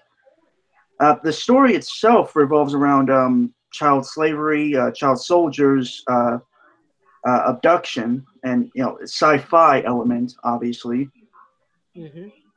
And basically, just brief synopsis. Like my elevator pitch was about like a couple galaxies away, two alien races were fighting. One side began to lose, so they kind of came to Earth because humanity is kind of known for our natural affinity for violence. Just look at our history, right? Yep. So. Wow. They couldn't take adults because adults were kind of, their minds would become rigid and set, and so they couldn't really be easily manipulated. So they kind of still children, and these children are taught to fight and basically go off to war about like before the age of 12. And basically, all those children, which are known as the war children, because I thought that name sounded cool, essentially, only 7 are living present time post-war, which is like 5 years later. And the characters you follow are like just these mercenaries called the Mongrels. Again, I just thought the name sounded cool. That's how I normally name stuff. And they're just very. A lot of them have suffered because of the war, and most of them, so you got West, Axe, and Cypher, who are human guys, and you got Cody, who is the robot. And I chose those names because the 3 humans have kind of chosen names to kind of abandon their humanity, while the robot has a name of human and is the most human of them all. Yeah. So, just essentially, it was kind of a story of finding humanity again, finding your own humanity after such hardships and stuff. Yeah. Let's see what comments are going on. Ozchris had a better drinking game for Goddess mode though. Take a drink whenever the plot gets interesting. Guaranteed you'll be sober. Unless you count Garbage writing as interesting. Yeah. Let's see. Haven't you heard Black Don't Crack? They already had that. Half the power. What? All right, well, the thing about Goddess was that you need to drink in order to dull the pain because it physically hurts to read it. Oh, trust me, I'm never going to touch that book with a 10-foot pole. If I touch it, I'll drop my hand and burn the hand. I would just assume probably call for an exorcism before anything else. Yeah, but I'm not doing it because fuck you. Well, I mean, I saw I think I was at one of the local comic shops and I actually saw Man-Eaters #1 and I was like, I saw those. Lord. Last time I was there too, I saw like issues 1 and 2. Like I think it was the one with the tampon with like the kitty drawn on it.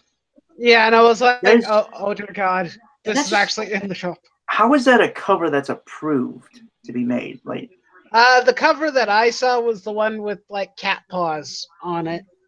It's been a while since I've been there, so. Love you. Brainstormer. The reason why that got approved is because it's political right think. It's the appropriate message, quote unquote. Therefore, anything is conceivable. Yeah, I think I actually rewrote Kamala Khan Miss Marvel to make her a better character at one point. Kamala Khan actually isn't terrible when she's left alone and to be herself and not completely cucked out to the SJWs.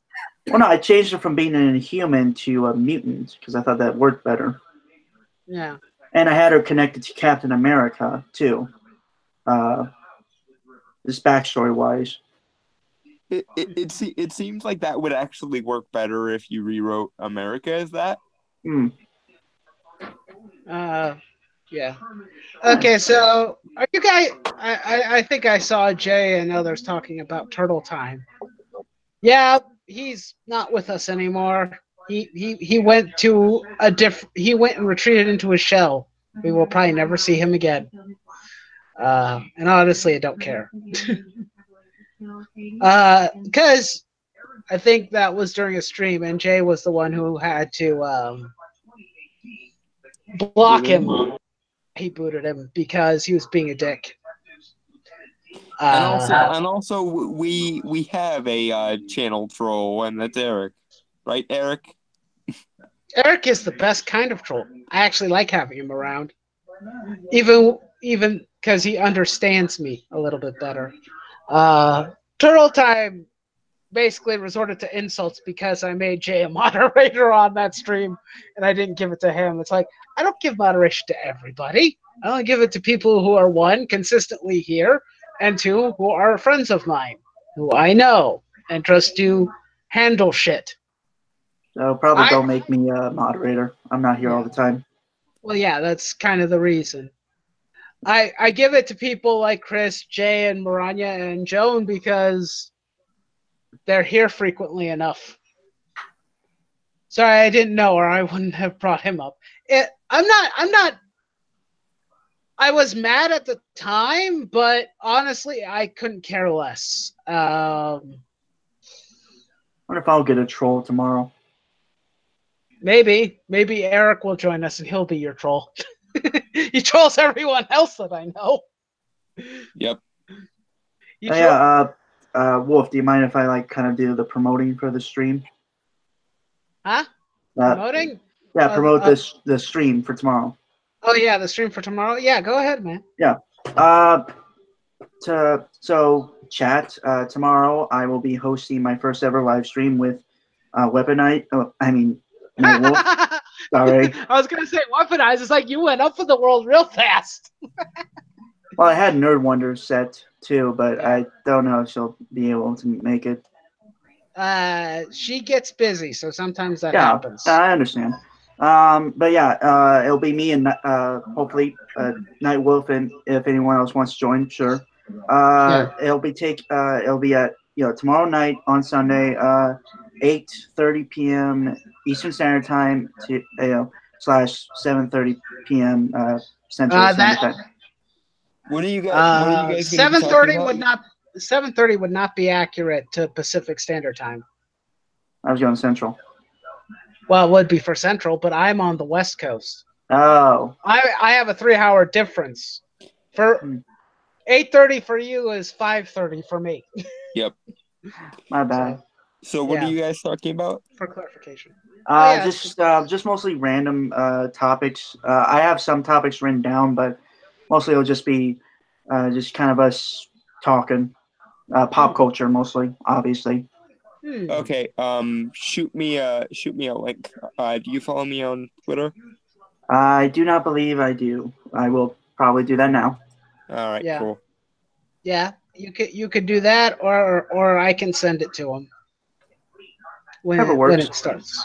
Yeah. Well, I posted about maybe an hour ago the link to my podcast channel, Podcast of the Storm. So you can check it out, subscribe it to it, hit the bell or be notified.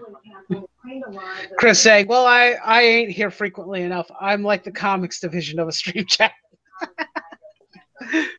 You're not that bad, Chris. You're better than that.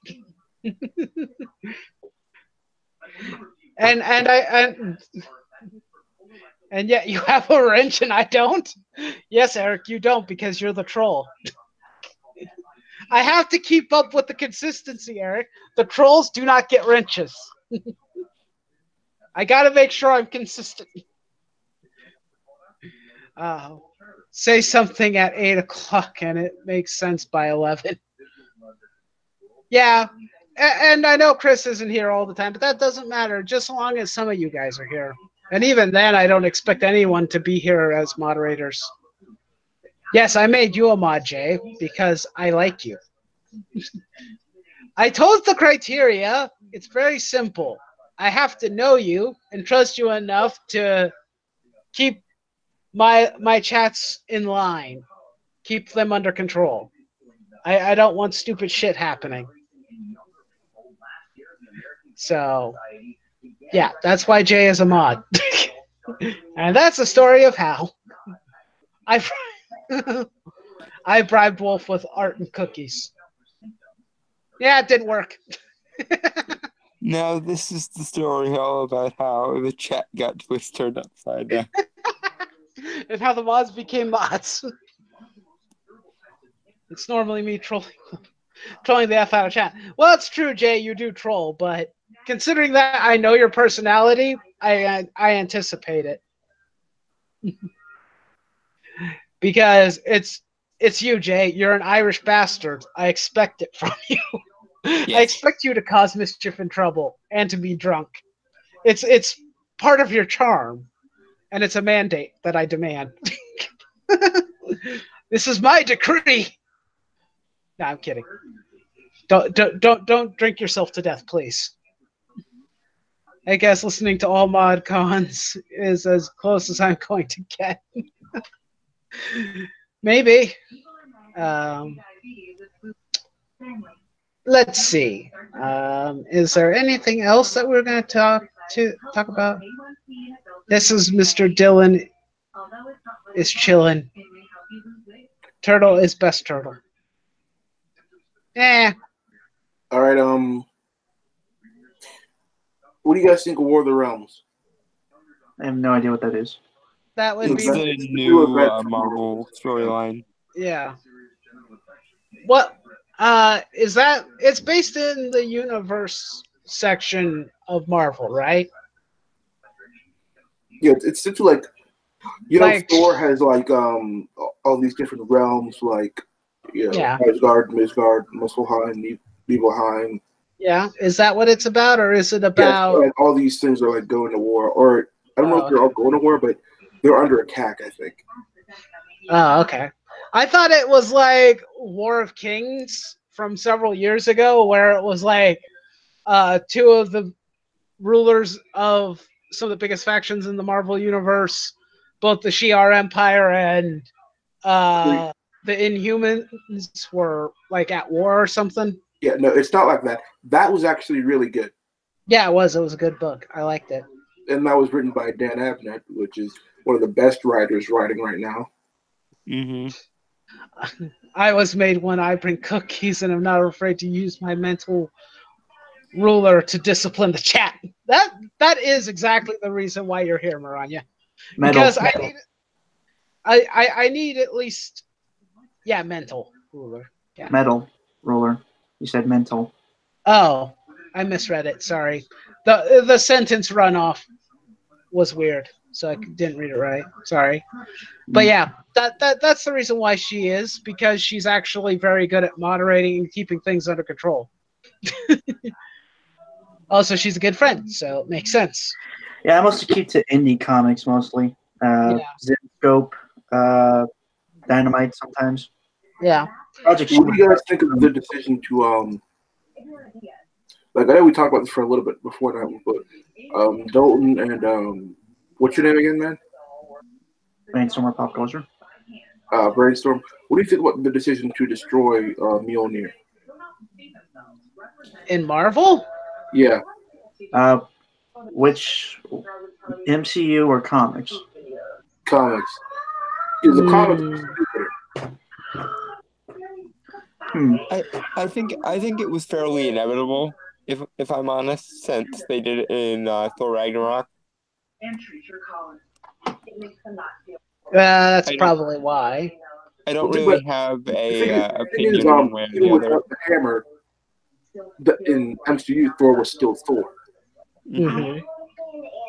In the Marvel Universe, like, without it, he wasn't Thor. And then Jane Foster got it for some reason that I will never understand, and then she ended up destroying it.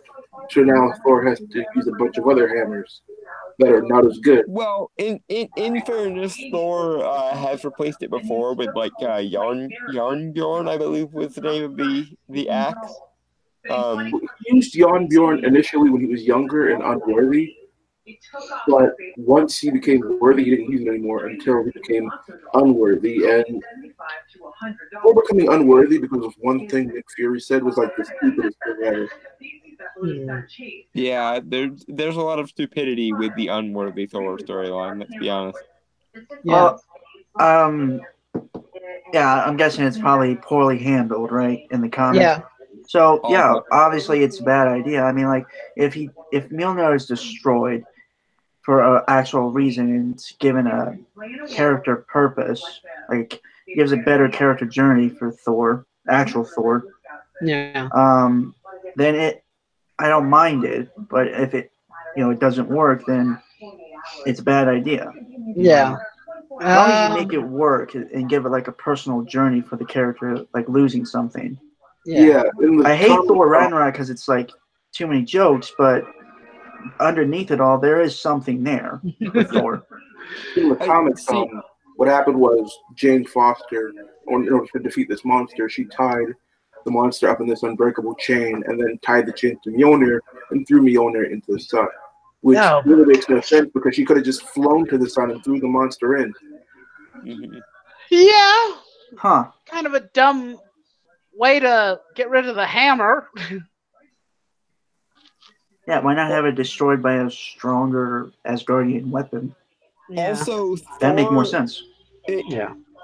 As I am aware, the backstory for Mjolnir in both the comics and the movie is the same in the sense that it was forged in a star. So why the fuck did it being thrown into the sun even do anything to it? Yeah. If anything, it would be just fine, and then you could just call it back and say, "Hey, come back." Yeah. If you wanted to destroy the hammer, I would probably have a weapon, probably like an axe or something, forged in a white hole, which is it's the opposite of a black hole. It creates, which I think would be more powerful than a dying star, right? Yeah. So it would make sense. One would think, although I don't even know how you would. That's actually an interesting question. What would the properties of a weapon forged in a white hole look like? I think the thing about a white hole is that while a black hole sucks something in, a white hole emits particles from its event horizon. So I guess it would be something that would like emit energy or be composed of energy. Yeah. Yeah. It would be. So the weapon would basically have to be held by a celestial. Yeah. Probably. I'm gonna go back to chat real quick. Because it's been going pretty fast, and I'm trying to catch up here. Yeah, Eric being surprised that Mariah even has a wrench, although I'm assuming he's joking because she's had it for a couple months now. I would honestly love to see a story with Beta Ray Bill. Like I would King like of that. Asgard or something. Like if you needed somebody to replace Thor, Beta Ray Bill would have been better. Yeah. Or if you wanted to do the female Thor thing, what do you call Valkyrie? Like for real? Or Lady Sif. Yeah, if it had been either of those two, it would have made much more sense because these are warriors, these are guardians. I could believe that these two would be worthy to wield Mjolnir, but instead it's Jane Foster, and I don't know if we ever got an explanation about why she's worthy because I stopped reading because the storyline was started. I don't think they ever explained it as to why or how she became worthy. I mean, she's a very good person and whatnot, which that's a relatively decent one of the qualifiers, I think. I'm gonna ask, and I'm pretty sure everyone's asked this at this point, but how are you worthy to wield Mjolnir? How does it work? I'm trying to remember. The thing about it is, you have to be worthy according to like Norse mythology standards, because modern standards of worthiness probably wouldn't apply. Yeah, the standards of Odin whenever he actually made the fucking enchantment on the thing in the first place, probably. Yeah. Yeah, it was basically someone who would be noble enough and someone who's brave enough to wield the hammer. And this is the other thing, who's also a warrior, because Yeah. that's a key part. That's a key part of being worthy to be Thor, because Thor is a warrior god. Yeah. And that's also a lot of the reason why someone who's, quote unquote pure of heart still wouldn't necessarily be able to wield Mjolnir. Like Doctor Strange wouldn't be able to wield Mjolnir because he's not a warrior, he's a scholar first. Yeah, and it's the same of like the Hulk can kind of pick up the hammer, but he's not really worthy. He forces it to throw it around and whatnot. He's strong enough to overwhelm the enchantment, basically. Yeah. Yeah, that's also why Superman had to have the enchantment removed in order to wield it. Because Superman is a hero, but he's not necessarily a warrior. And he's also vulnerable as fuck to magic. And I think Englentine is here. You there, man? He is. Yay! Hello. How you doing, man? I'm doing okay. Just good. Getting some Disney videos done on my much neglected other channel. Ah, that's fine. Yeah. We talked earlier about the article. Yeah, we already discussed it. Right now, we're just chatting. How it can make 45 videos about Captain Marvel, and there's still more and more bullshit that's popping up that you have to talk about. Because this is Marvel the gift that keeps on giving, man. Yeah. Well, this time it's on our side. This time it's because here's the thing: when you work at a movie theater, you actually send times into the newspaper. Okay, and that's how they and I guess now it's how they do it digitally. But you only know a certain way out that you're getting the new movie. Okay, you don't know what's out. Okay, Alita Battle Angel. You don't know if Alita Battle Angel is going to be there in 2 weeks or 3 weeks because you get your schedule from, let's say, if you're from AMC, you get it from the AMC home offices. Yeah. Mm-hmm. So all you can are the new movie times that you know are going to be there. Somebody searched ahead. Captain Marvel is the only movie that's in the theater. Oh my God! Can you believe what Disney is doing? Like, no, that's just how movie time work, guys. Exactly. You're being a dumbass. This one. There's so much real shit going on surrounding the Captain Marvel movies. You don't need to make up the fake stuff. Yeah, and there's no need. It makes our side look bad, which by rights our side should really not look bad because we have an objective point in this game. Like, fuck sake. Yeah. I mean, we not only have an objective point, we have the moral high ground on it as well. Yeah. So, yeah, this is a once in a lifetime. Actually, the way they do it, it's more than once. But point being is, we could actually grab the brass ring on this one because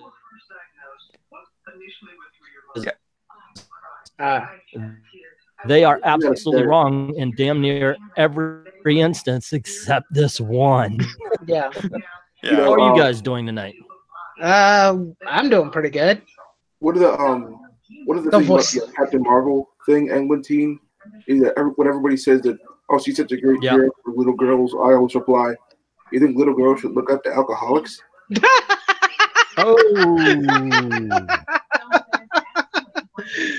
Well, I mean, point there. Also, kids do look up to Tony Stark too. Let's not forget. Also, and I know I'm being ridiculously petty here, but I'm mostly joking. Did you guys see the article about how Brie Larson couldn't spend any time with Goose the cat in the movie because she's allergic to cats? Mm-hmm. And my first semi-joking thought was, well, that's conclusive. Even cats hate this woman. Time to completely discredit her morally. I call that irony. Yeah. Yes, that's right, everybody. Englentine's here. Hooray! Honor to meet you, sir. About time. Hello. And apparently I'm already roboting. Yeah. You need to get your live streaming privileges back. It seems really weird that we've been away from each other for so long. Oh my gosh, I do need my live stream. I've started doing these Comicsgate news videos to kind of replace it, but it's so much more fun and easier just to go, okay, we got these stories to talk about. Let's talk about them and get other people involved in the conversation. It's a lot more fun hearing from the Eric Breens and the Jay Faircloths of the world live stream. Yeah.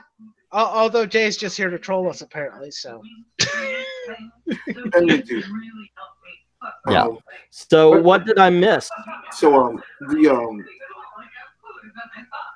don't you think it's a bit weird that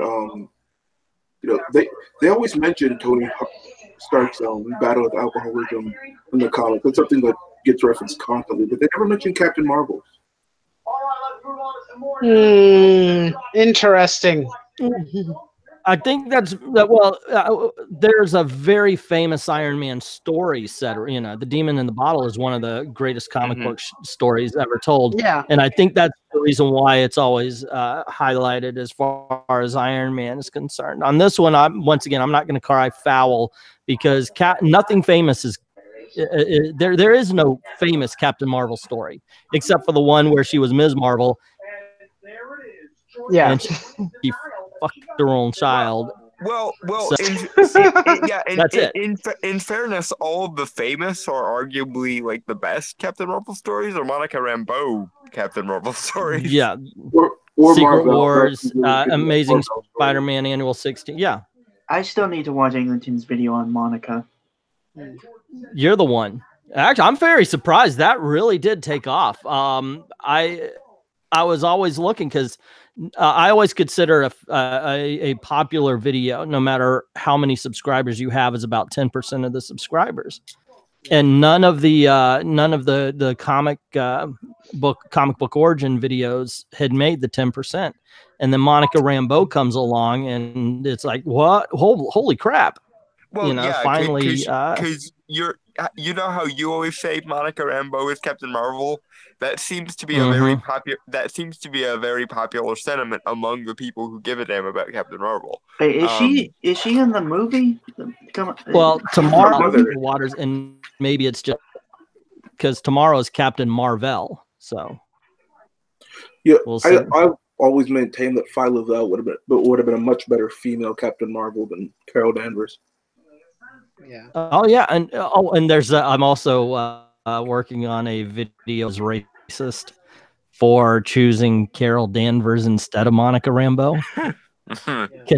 Here's my thinking, and okay, I obviously it's full on clickbait, but I have valid points to back up my clickbait, and that is because during the Marvel Now push, they were absolutely 100% looking for diversity characters. Let's change Bruce Banner. Instead of having Bruce Banner as the Hulk, we have an Asian guy. Instead of having Ms. Marvel be Carol Danvers, we're going to promote her. And we're going to Muslim girl. They literally asking to make diverse characters, and they were setting up Captain Marvel to be the #1 hero of Marvel. We've all heard it many, many times before. And instead of putting Monica Rambeau back into the Captain Marvel outfit, and she could have done it, instead they put the blonde white chick. And I still say so. Yeah, it should be Phi Lavelle, because if they wanted diversity, Phi Lavelle is gay. There you go. Well, that's another version. Either one, you could make a video that they're either homophobic or racist or both. I'll look into that so I can add that into the video. Yeah, I think we can all agree that that the SJWs are like the real racists, homophobes, and all that. Yeah, It's been decided on a long time ago. Yeah, because and this is one of the things that really pisses me off about it as someone who is disabled and bisexual, is if you don't believe what they consider the proper ideology to be, you are gaying wrong, or you're being disabled wrong, or you're blacking wrong, or you're, this, that, and the other wrong. And it's just like, like what? You literally have tied an identity to an ideology so much that if someone sins against whatever you want the dominant ideology to be, you accuse them of basically doing their identity wrong. Excuse me, piss off. So the kind of the example of myself, if I were to say I disagree with their ideology, they would basically say that I am Latino, Irish, Native American wronging. Yeah, you're being Latino and Native American wrong. Irish too. They don't count Irish. To them, Irish is whiteness. Yep. We already know what Quanta thinks about me. What about and Gail Simone and is I don't know if it's Renfamous or Kelly Sudiconic, talked about the picture that they post that not that one. I'm talking about they were talking about the females of Comicsgate, the girls of Comicsgate. Yeah, that was Gail, and that's also probably Kelly Sudiconic. Kelly Sudiconic, out of every female comic book writer I have ever seen, is the one I like the least. Because it's just looking at her face makes me think, why are you unhappy? Were you not hugged enough as a child? Why do you look like you have a chip on your shoulder? On that note, Eglantine, Aquaman, Kelly Sue, go. You know what? I wish I could rip into it, but here's the thing. It's there. Book. It has words. It has pictures. Yeah, unfortunately, it's neither enough to talk about. I don't know if this is worse. If she really fucked up Aquaman, at least I could rage. But instead, instead they did the so bland you can't even talk about it thing. She wrote the parsley of Aquaman stories. Seriously, it's on the plate. You don't really need it, but it's there. It makes it even worse because Dan Abnett was knocking it out of the park on every issue. Oh fuck yeah! Oh hell yeah! It's like going from steak to garnish on your plate. Yeah. And so yeah, like I said, I don't know. At least say what you will about Gabby Rivera or nowadays Mark Miller, but they are seriously putting out some bad books. You can. Bad is at least memorable. Bland I'm just seeing is if there's any nothing. kind of controversy we could get. Bland is nothing. But we can talk about America. It was a really bad book. Gabby Rivera is a national treasure for this because we will always remember her name and will always be synonymous with one freaking character. That's kind of how I feel about Mark Waid's Strange run in opposition to Donny Cates's or even Jason Aaron's. Jason Aaron's was uniquely terrible. Mark Waid's just kind of okay. He's fucking everything up in the exact same way everyone else has fucked everything up, and offering nothing else. Okay. I die a little inside. Yeah, Eric. Someone did say Gabby Rivera, and if you say she. Oh, and then you got Ta-Nehisi Coates on Captain, who. Yeah. And I think we lost Eglantine. Did we lose him? I realized I was talking over. Brainstormer. Yeah. Yeah. What's your name again? Brainstormer of Pop Culture. Colds. What? Brainstormer of Pop Culture. Brainstormer. Oh, nice to meet. Okay. Yeah. Well, I was bringing up Ta-Nehisi Coates, who is writing Captain America a hell of a lot better than Mark Waid, yet still less than what Captain America deserves. Yeah. Yeah, and writing better than Mark Waid is not a high bar. Yeah. No. I know. It used to. Yeah, he used to. Jack said, "You want to piss people off?" I said, "Okay, how?" Because I do those. Comic books were better in the 90s. Mm-hmm. Those are good videos. He says, "Comic books were better when Mark Waid wrote them." Yeah. Somebody buy Old Man Fat Fingers a new mic. I don't. Not the microphone. It's not the microphone. It's the computer. Yeah, it's the computer and probably the connection. How old's the computer? Oh, that's Yeah, right, could- Egwin. Yeah. You're still using a toaster with the monitor, right? Yeah, the computer is old as fuck. And I jumped on just as I finished one of the videos, so it's actually processing right now while Yeah, I'm talking to you. That would affect the chat, your ability to talk to us normally yeah. too. So that's what's going on. Fuck. I guess I'm lucky with my computer, even though it's like, actually, it is a decade old now. Yeah, mine's not getting any younger either, but it handles things fine. Old, And I, of reliable. And I, of course, am just using my phone, and yet somehow my phone is working better than all your guys' computers, which is hilarious, kind of. Mine's good. Oh, as Chris saying, Englandine is using the computer Jesus used. He gave it to me.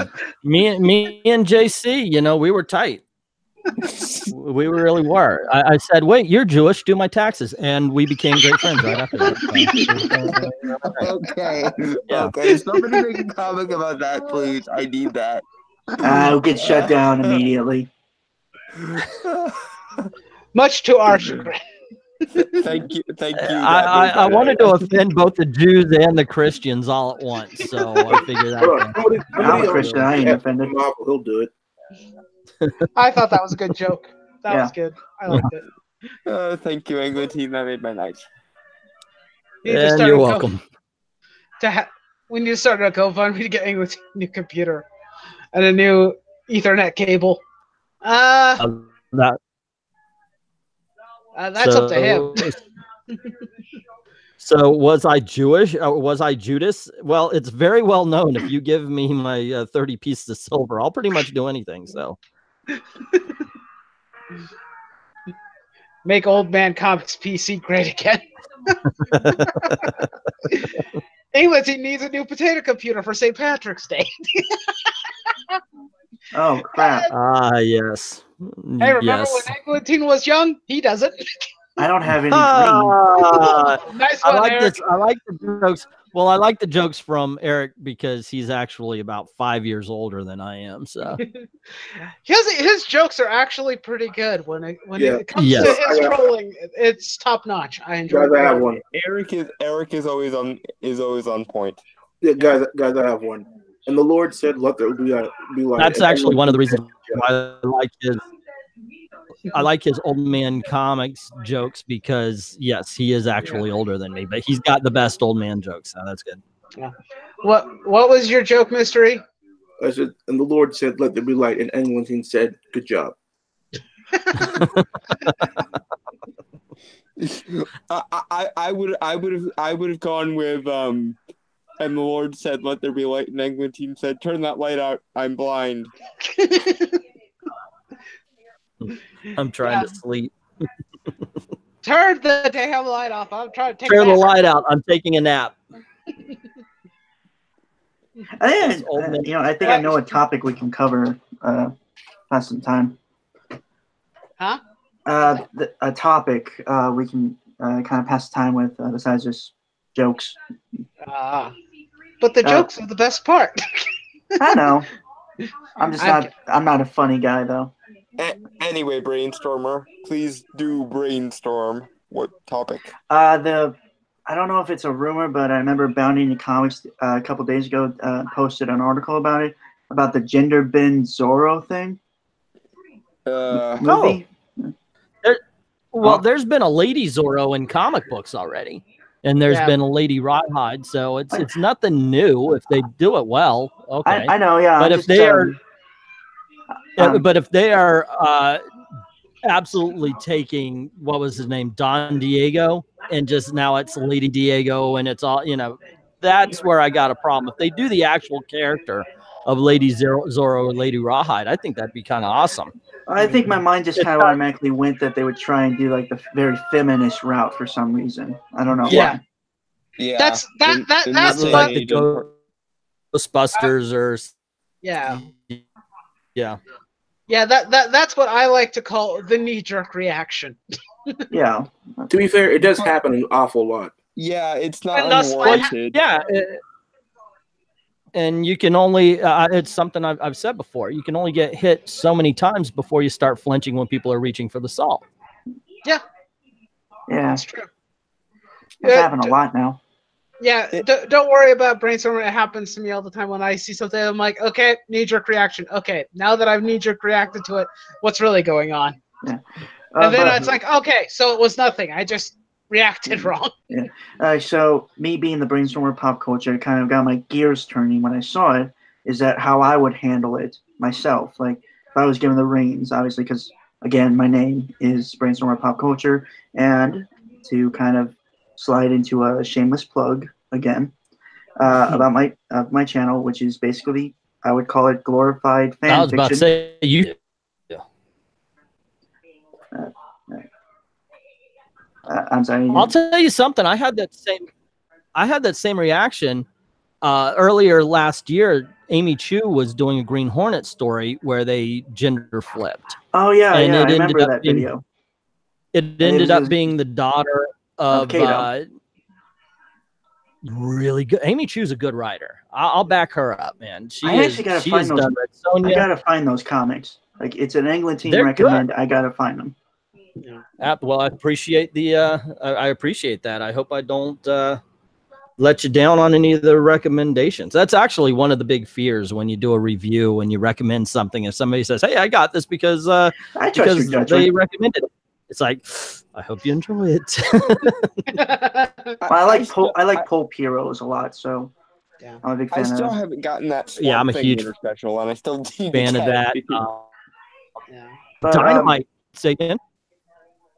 I'm sorry. Continue. Dynamite has started putting out Project Superheroes a while back. I got those. Like I got a couple of those. I still need to get like some of the others that came out, but really good books. Oh yeah, it's a really good book. Like I'm in like the first issue just got me hooked. But we're talking comics. I don't think comic book channels are allowed to do that anymore. Yeah, it's against the rules. It's in the Constitution of comic book YouTube channels. We can't talk about comic books. It has to be nothing but drama and all the other pop culture related stuff and nothing else. Well, I used to do. I mean, if you guys want to move to something not quite as comic book related, we can always talk about the new Hellboy trailer. Oh yeah, I saw that. I'd rather not open that can of worms because I'm pretty sure Dalton will take over again. I remember the first two Hellboy movies. I like those; they were really good. Even the second one. But when I saw the first trailer, one thing I did not like it just because it was very, it didn't have a real tone to it. It's very comedic and stuff. I even re-edited the trailer myself, trying to make it more serious tone. Yeah, see, my problem with the first trailer is it looked exactly like what do they call it? R.I.P.D. Do you guys remember that movie and how awful it was? I remember it. I kind of guilty pleasure. Okay.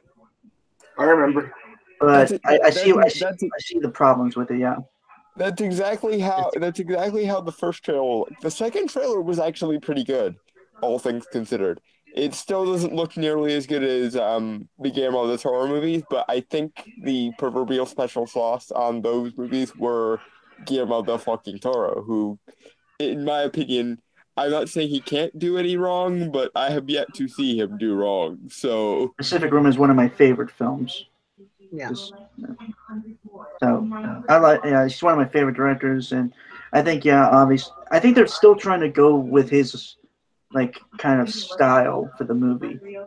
I don't think so. I think they're going full Mike Mignola, which honestly I'm looking forward to, and I'm so happy that movie is rated R. Well, no, I just think kind of with the Hellboy design, it looks kind of like they're imitating Ron Perlman in a way, with the face mostly. In fairness, the Hellboy design is the Hellboy design, so there's only so much you can do with it. Yeah. I'll be honest. I don't like the look of his stone. I don't like the look of his hand. Yeah, it looks more metal than anything. Like it looks like it's forged from. It looked like it was forged from metal than stone. I liked it. I thought it was an interesting stylistic choice, and given kind of the origins of his right hand of doom, I can see it kind of looking metal-ish. I'm curious if they're going to play with the fact that Hellboy is technically descended from Morgan Le Fay. I would really like to see them play with that. Didn't he pull the sword out of the stone in the second trailer? Technically speaking, Hellboy is the rightful king of England. Yeah, but he doesn't want to be. Well, in fairness, I don't think England would benefit from Red doing king things, because Hellboy is many things. A king is not one of them. I'm He sorry. likes to drink with skeletons. Yeah. I really hope Abe is in the new movie. We haven't. I just seen think it him looks in weird any that it's trailers not yet. Ron Perlman. I'm seeing Huh? the movie. I'm gonna get over it, but watching it the way it is, I'm like, yeah, it just doesn't feel like Hellboy yet. I'll be honest, I don't And like that the look just- on Hellboy's face. Say again? I don't like the look on Hellboy's face. Yeah, they made him look more rough, like he has actually been through some stuff. But it's just, I don't know. There was a charm that Ron Perlman had that he brought. I just don't think this David guy is bringing it. My main issue is how cheap the effects and stuff look, because like I said, it reminds me a little bit too much of like BPRD. Or not BPRD. Once again, guilty pleasure. RIPD. And I just mixed that up because of course BPRD is a thing Yeah. in the Hellboy universe. But yeah, I don't understand why it needs to look so goddamn cheap. And it's not even like a stylistic choice, because if they wanted to make it look super cheap for like a Tales from the Crypt kind of vibe, I would actually kind of be all over that, because that would make sense within the context of this is a Hellboy movie and we're trying to make it without the Toro, so let's make it really camp and cheesy and stuff. That would work, but as it sits, it just looks like they didn't have any budget and Lionsgate is fucking things up, because Lionsgate is want to do that. Look at the Power Rangers movie. Mhm. I was The kinda most dimmered. awesome film ever. I actually Don't did not make- dislike the movie. It's just I saw like some deleted scenes that I think would have been better if they were kept in the movie. That always still haven't happens watched with it. me in deleted scenes. I always go, wait, you took out these scenes to put those scenes in the movie. Why did you do that? But yeah, there's stuff to like in the Lionsgate Power Rangers movie. I kind of wish Well- they had gotten a sequel, but I think it still is. Like it's great in the different one. Hasbro hasn't taken it off the table yet. I hope it gets one, because like the main problem with the first one was they couldn't decide if they were making a Power Rangers movie or if they were making a remake of the Club movie. Breakfast Club. Yeah, and if they decide to just go full Power Rangers with it, I think they could do a really good job. But I Well, think as a fat man, I like any movie that takes place in a Krispy Kreme, and that Yeah, movie. there's the joke. That was a I big really advertisement somebody thing. do it. Yep. But I think that's how you actually do like a product placement. Is you actually, I thought that was very innovative because I've never seen that done with other movies with product placement. Obviously, Clearly, made it- you haven't watched enough Transformers. oh, I've seen them all. I've seen them all. Okay then. Well, because they're product I've seen placement. every Transformer. I actually but the one. didn't dislike the Last Night. I just like the night stuff more. I didn't. Transformers, roll out and grab a Coke. Grab a Budweiser. It's just I like I like fantasy and I like King Arthur's story. So just did you medieval see, times. Just So next, Did you see the King Arthur next movie that natural came out this year? follow-up What? the boy who would be king, or the Yeah, that's it. The boy who would be king. I Did have you not see that? seen that actually. I want. That is a fun film. I've seen just saw that. I saw the Guy Ritchie film like last year. I think it came out. What did you think of it? The King Legend of the Sword one. Yeah. I only saw it the one time. I think it did have some flaws, obviously, like pacing. Music, all in all, I liked. That's what I like a lot about some movies is that their music. It had very epic music. That's pretty much it. A lot of it was forgettable. Yeah. The one problem I have with Guy Ritchie at the moment is he is the king of stylized like movies. Like every movie he makes, no matter what property he's adapting from, he always makes it very, very heavily stylized. And yet, somehow, when he does Aladdin, which by rights should benefit from being stylized a little Wait, bit. he's doing Aladdin? Yes, he's the guy behind Blue Will Smith.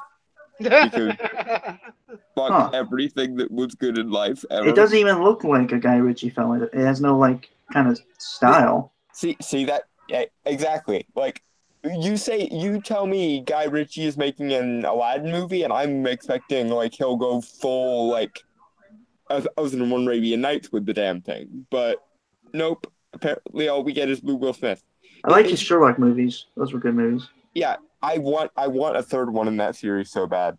It needs to happen. Like for whatever reason, as much as I hate the idea of an American being Sherlock Holmes, Jude Law and Robert Downey Jr. work so well as Holmes and Watson. I could not begin to care. And RDJ does do a good British accent. He really does. He's very good at it.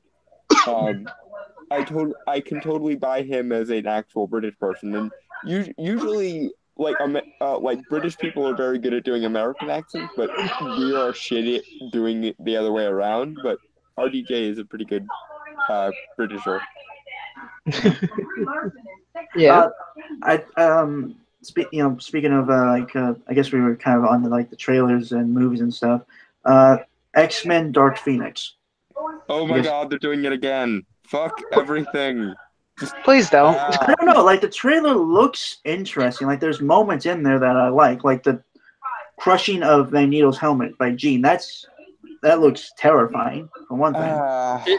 It looks dull. Other than that, it's like okay, it's there. You know what it looks to me? It looked like they've given up.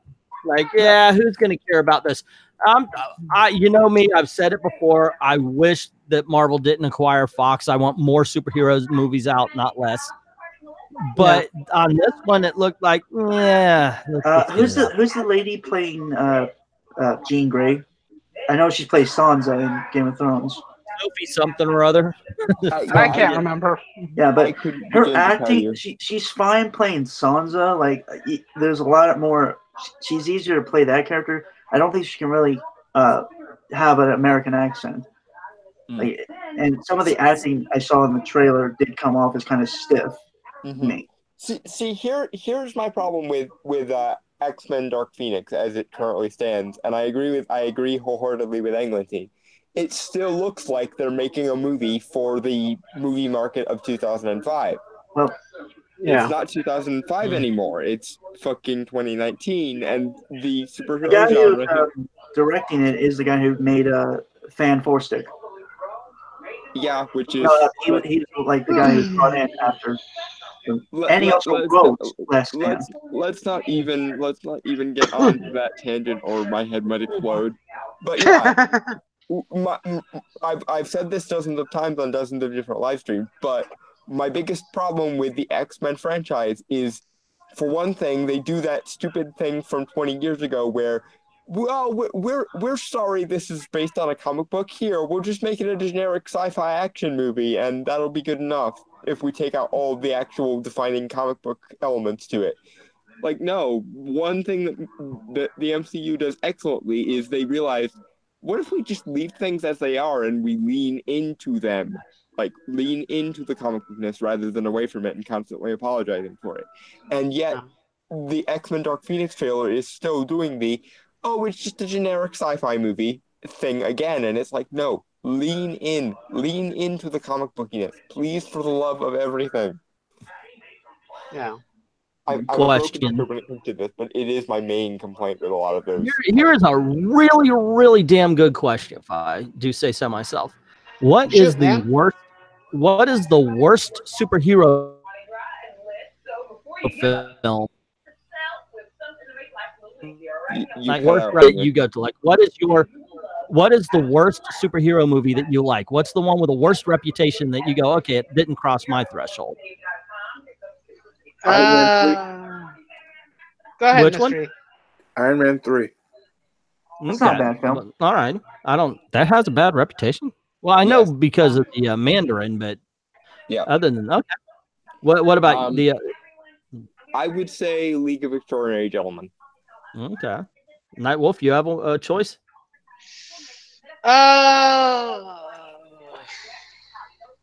Probably the two Amazing Spider-Man movies.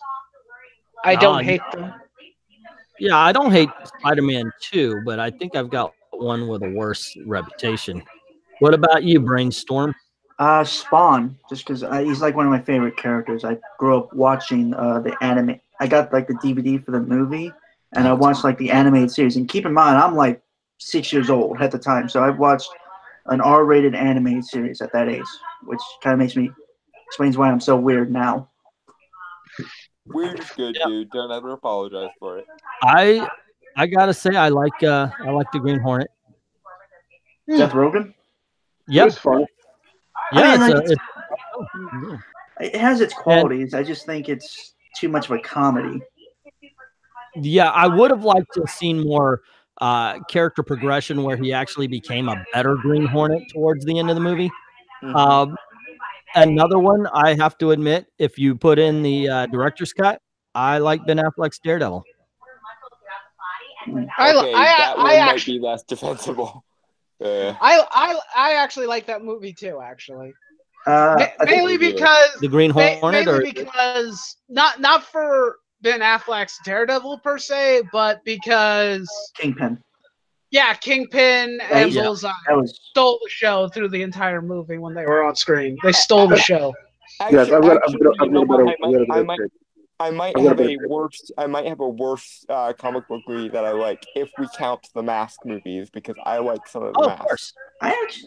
Yeah, he does. Mask movie was good. We did a movies you hate that we love, and he floored me when he said, "I like Son of the Mask." I was like, "Holy shit!" Those are words that I've never heard spoken in my entire life. That is a shock. Nobody's ever said that. How would you guys feel if I say I do like? I think Alan Cumming is a better Loki than Tom Hiddleston. Yes, I have a better pick. One movie that I actually like that people say is bad is I like the first Fantastic Four movie. That's a good film, actually. It's a fun romp. The Corman one or the Tim Story one? The very first one, like with Michael Chiklis and Chris Evans. Tim Story. Yeah, I actually think that was a very good casting. If it just had a better script, it would have been great. Well, that one also falls under the at least it's fun to watch. You know, it's an easy breezy film. It's over before you know it, and it's pretty much harmless rather than say. Like what's a legit like the Fan 4 stick? That's almost unwatchable to me. That's an insult. It's like a science experiment. Yeah, we did the whole. What if we made it as grimdark and grounded as possible? Never do that, for the love of God.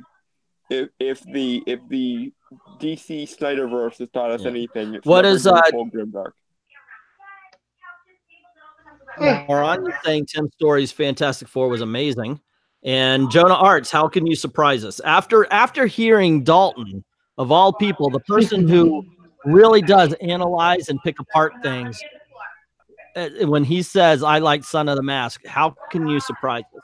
Okay. Let me explain in my analytical sense why I like Son of the Mask then. One thing, I'm a big fan of classic like cartoons and stuff.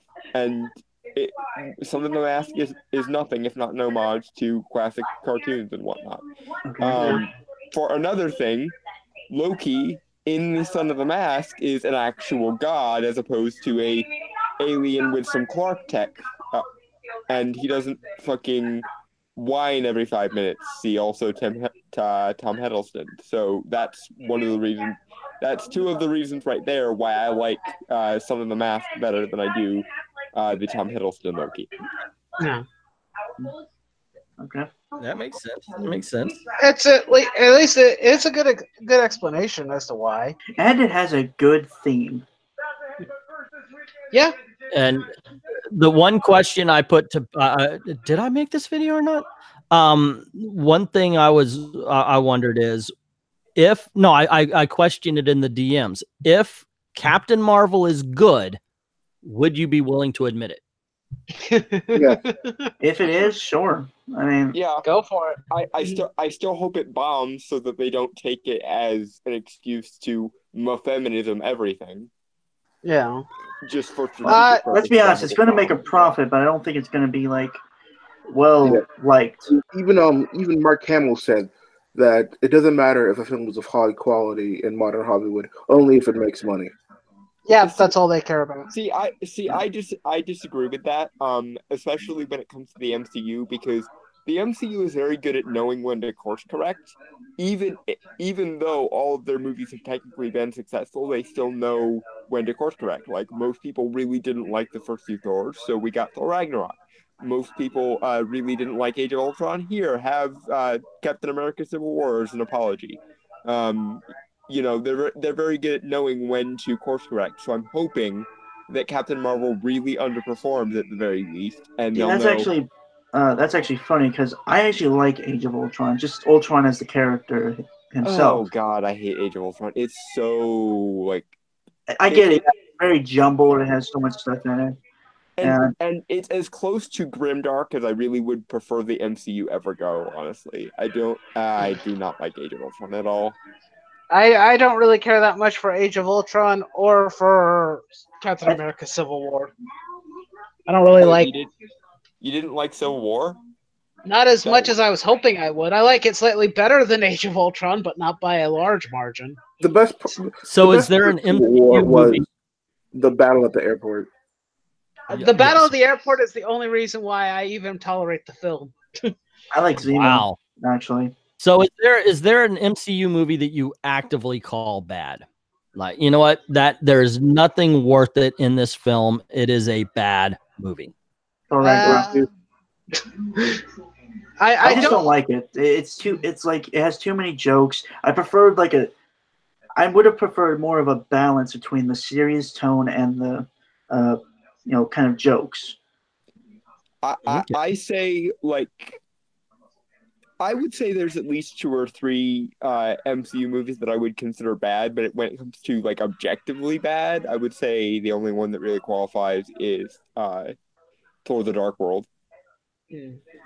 You see, there is no bad movie from the MCU in my opinion. I can even enjoy Iron Man. Iron Man 2 is the worst in my opinion. Incredible. Oh no, I love that film. I think it's actually beautifully directed. Or Iron Man 2. But Iron Man 2 is the only one I could say comes close, but there's still enough there that I like it. And as useless as a character as he is, Justin Hammer, Sam Rockwell just kicks all sorts of ass as Justin Hammer. But he's a villain. Yeah, I don't know if I can say any of the Marvel films are so bad that they would be considered unwatchable.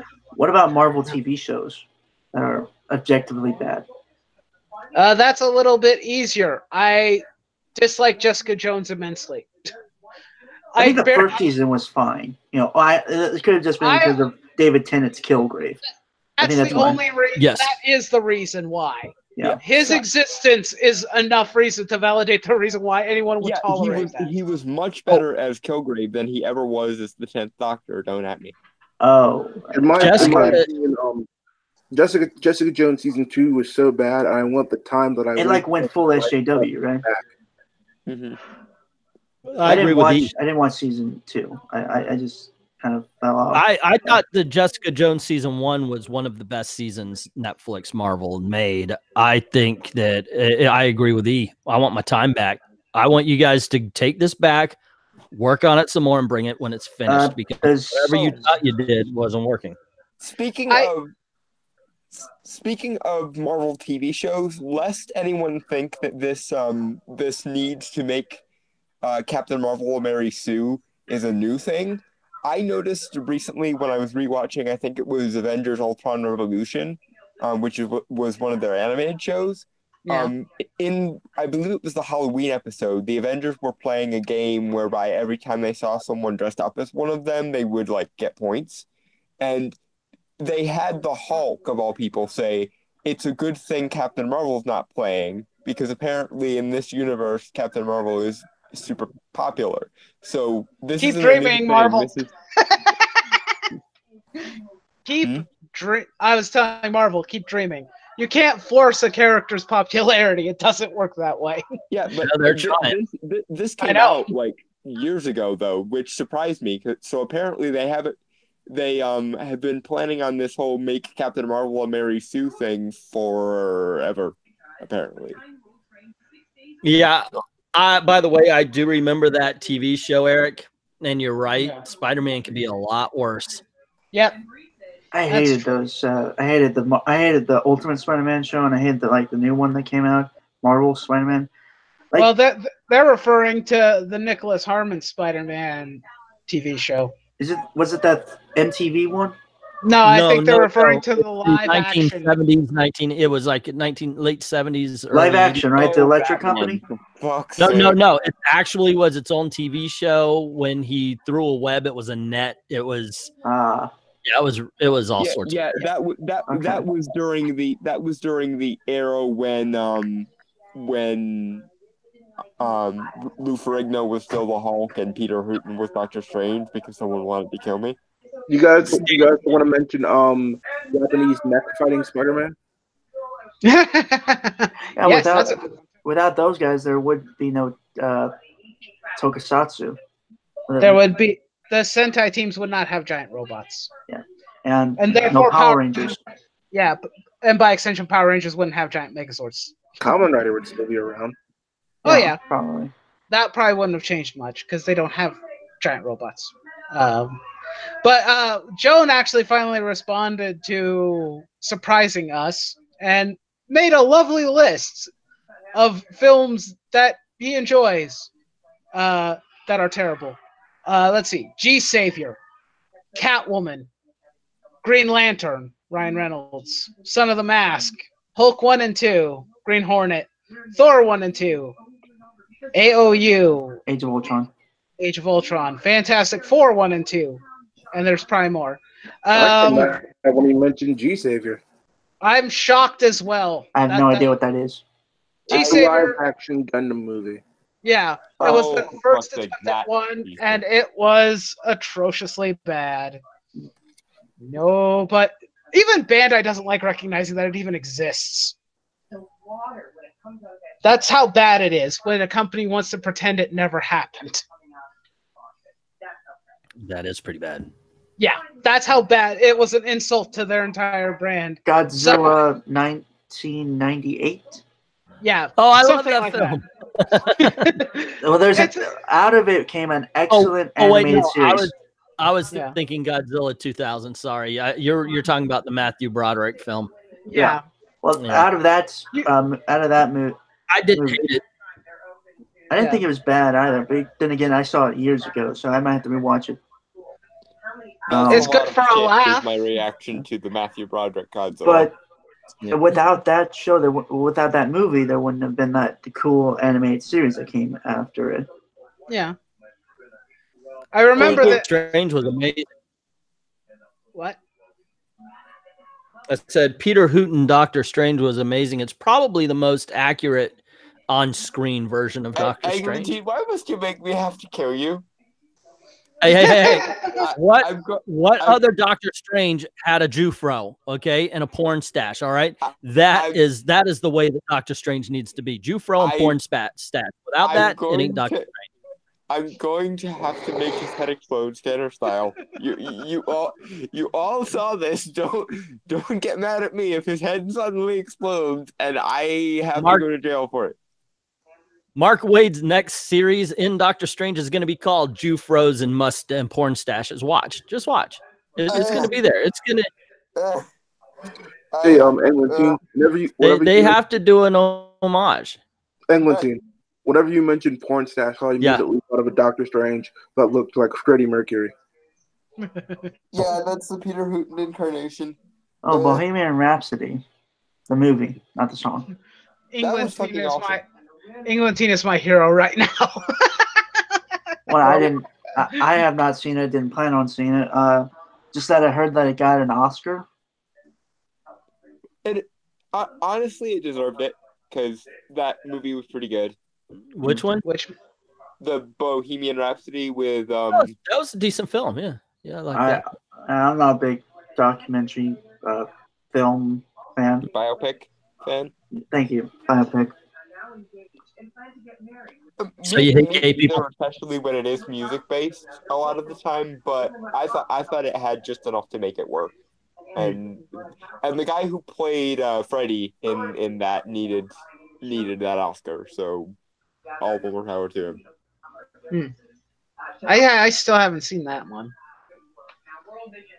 Because I will admit that movie is far from perfect and it's not particularly great, all things considered. But for the very least, the guy that played Freddie Mercury in that deserved an Oscar just by himself because he did an amazing job. Yeah, he played Mr. Robot.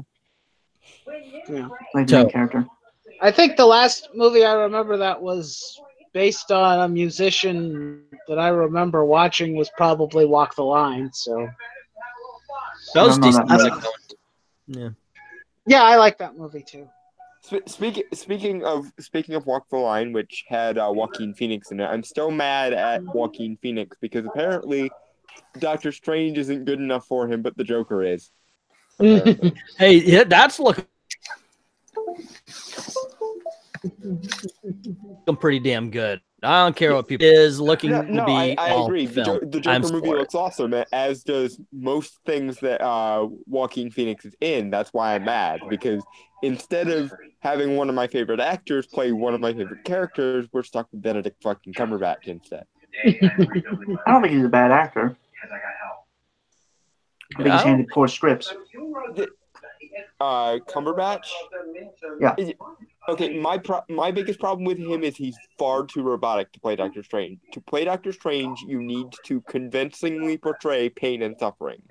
And there is no pain and suffering when I look at Benedict Cumberbatch, because he does not emote. There are no tears. There is no pain in his eyes or his voice. It's just, I am robotically intoning these lines because reasons. And well, granted, he did play Sherlock and Khan. Yeah, and that's exactly why I don't want him really as Strange, because one of the crucial parts of his origin is he basically gets put through the mystical ringer. The universe basically takes literally every conceivable dump on him that it possibly can. And he's supposed to be all burdened and shit by it. And there is no. Does he pay extra? The animated movie Doctor Strange, is that like? Would you say that's a good representation of the character? It's better. It's certainly better than the 2016 version, because this is the sort of irony of both of those. In the 2007 one, they fuck up the mythology quite horribly, but they get the character and motivation better. There are still problems I have with the 2007 one, like the fact that he's able to see Dormammu before he undergoes training, which annoys the fuck out of me, because Strange learns his skills. He is not naturally gifted at the mystic arts. But he didn't have midichlorians? Anguchi, are you trying to make my head explode? Because you might succeed if you continue along this line, because I do not have to try. But yes, the 2007 one, at least in my opinion, even though it fucks up the mythology horribly, does a better job of the character than does the 2016 one. Question. Which does the mythology better at the expense of the character. Go ahead. If you could bring in a character to the MCU, who would you bring in and why? That's an interesting question. I can answer mine right now. I would bring in T'Challa's adopted older brother, Hunter, the White Wolf, just to see people's heads explode on Twitter. In fairness, they already gave that'd be Bucky the fun. title of the White Wolf, so we might I get know, something but analogous with to Hunter, that. they would explode even more. I know. This is an unpopular choice because of what happened with the TV show, but since they're going out into space, I would like to see them do the Inhumans properly. Yeah, that would be a good choice as well. Moon Knight. I like him because, well, he is not Marvel's answer to Batman. He is very violent. He is very he is really cool character, and plus I like the suit design. It's very Not unique. to mention, it would set up for the Midnight Suns, which would give Doctor Strange something to do post his trilogy. Shadowlands too, right? Like that story arc with Spider-Man and Daredevil and stuff. Yeah. And Moon Knight's an interesting character because of that split personality situation in his head. Yeah. I think if anybody's Batman's version in the Marvel universe, I think it'd be Daredevil. He's close. I would go Moonlight more than Moonlight. I would go Moonlighting because David Addison is awesome. You kids who have no idea what I'm talking about. I would go Moon Knight because Daredevil has superpowers. Yeah. Moon Knight's just crazy. Yeah. He's just crazy. Didn't he take a man's face off once? Yes. It's not like saying like Thor level superpower. His superpower is to heal really well. And in fairness, Moon Knight does have at least some kind of enhanced abilities because he is tied to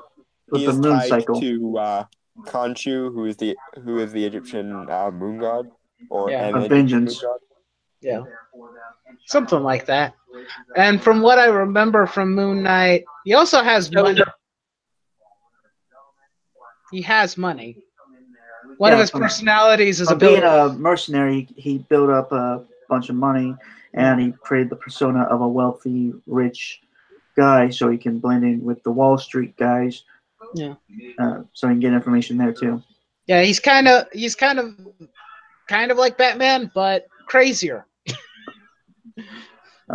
Kills people. Well, it's not just the killing; it's the fact that he talks to things that he thinks are there when they're not. And a lot of his hallucinations aren't real. He's just seeing things. I think, though, getting back to the question, I think my answer would be the Vishanti, and I can get away with that because they basically function as one entity a lot of the time.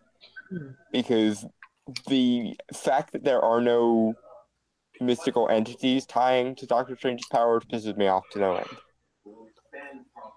end. Now, if we're talking about characters we haven't seen, I would love to see the Shi'ar and the Imperial Guard being brought in. That would be nice. Yeah, I definitely want to see him full on freaking purple man with a big ass black mohawk. Kicking all sorts of ass. For those who aren't as well versed in comics, could we have some background? The Shi'ar Empire? Yes. Dude, first of all, I'm just going to tell you to read Chris Claremont X-Men. Second of all, the Shi'ar Empire, well, obviously they're one of the more prominent races in the galaxy. Humanoid bird people. Yes, and love them. It was Lilandra. Imperial Guard were basically her bodyguards. Yeah. It was just one big ass super team, and Gladiator was their Superman character. And I would highly recommend to you they appear in the Death of Phoenix storyline, and they also appear in the Brood saga. So I would recommend those two X-Men stories for you. Yeah. And the Shi'ar want to execute Jean Grey, and they essentially battle the X-Men whether Jean's going to live or die.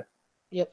Speaking of the Shi'ar, getting back to the new X-Men movie, what do you guys think of the possibility that they're going to be in that for whatever that makes? I'm looking forward to it.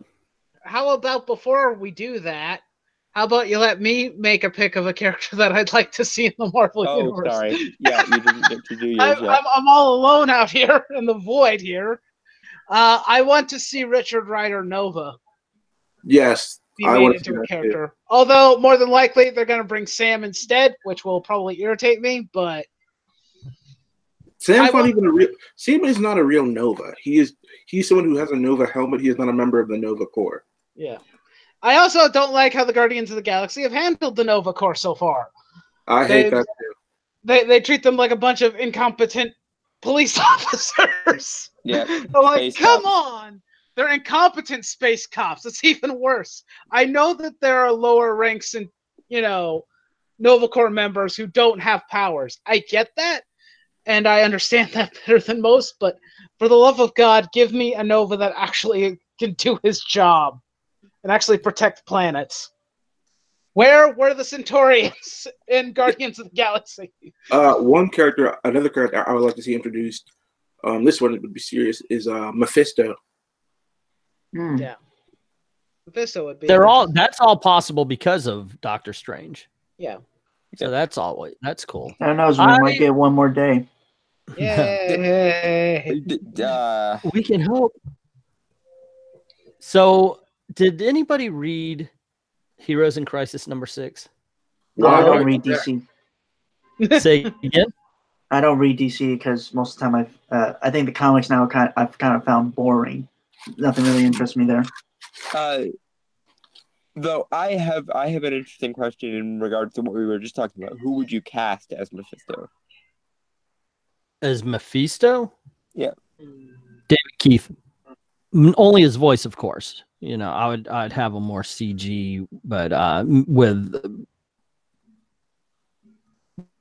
the style around there. Definitely have David Keith do the voice.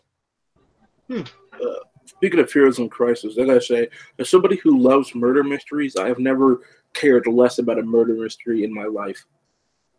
What the fuck was #6? Seriously, that's why I was asking, because I read it. I know I read every word of that comic book. And I'm like, what the fuck just happened? Like literally nothing. Nothing happened.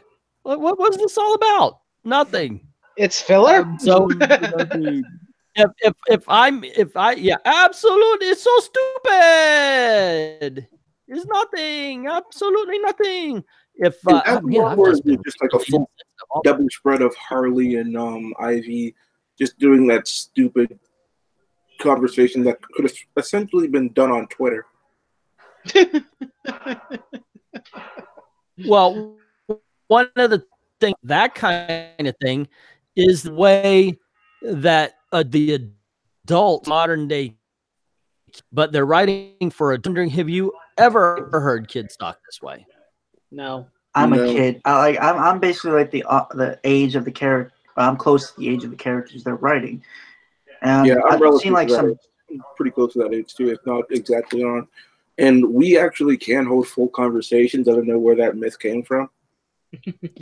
Yeah, I don't understand this notion of, well, kids don't know anything and can't comprehend anything and can't carry on functional conversations about anything ever. It's just dumb. I've had an hour's conversation about like religion and stuff. Like I understand I've had to understand big concepts since I was a kid. So, yeah. One of the very first books I ever read cover to cover was Stephen Hawking's Universe in a Nutshell, and that was when I was 9. So obviously kids are smarter than you give them credit for.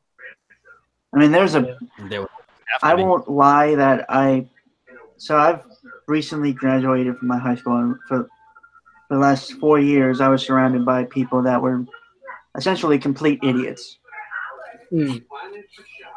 And I was considered sounds like a lot of high schoolers. Yeah, I was considered the smartest just because I didn't like talk when the teacher talked or anything. Yeah, I worked. I did what students do. They're supposed to learn and stuff. Mm-hmm. Yeah. Not many did that in my school. I agree with you. I think there is a certain proportion of any given age group that are morons. But the thing about the certain proportion of any given age group that are morons is those people will never not be morons Yeah. for the most part. And They will never learn. There are people that do change post high school, but for the most part, if you're a moron in the later years of your high school life, you're going to remain a moron. I'm sorry to put it that way, but that's just how that works. Kind of reminds me of a saying I say a lot. Humanity, like, we're basically a bunch of idiots. There are a small few that have some intelligence, but mostly we're a bunch of jackasses. Yeah, we're not a great species. Let's be perfectly honest with ourselves. Yeah. That just reminds me of the Green Goblin speech in the first Spider-Man movie. On the rooftop. I would say that, despite everything, we are slowly moving to enlightenment. Slowly, very slowly, obviously, but we're getting there. Increments of a glacier, slowly. Yeah. It reminds me of what my sorry, I forgot. Never mind. The old man brain kicked in. Yes, it did. Okay, it reminds me of what I learned at Temple. That I go to a Buddhist temple around the corner here, and they once said that yes, the human species isn't the best. It isn't as great as we could think, but it's the only one you can fuck without getting arrested. And I think that is one of the best Buddhist tenets that you could learn and take home with you. Yeah. Clever. That's fascinating. That reminds me, Anglin, what are your thoughts on Deepak Chopra? I have never tried it. I assume if they spice it well, it would make a good soup. No, he's like a yeah. I know who Deepak Chopra is. When I was younger, this is my thoughts on a lot of philosophers.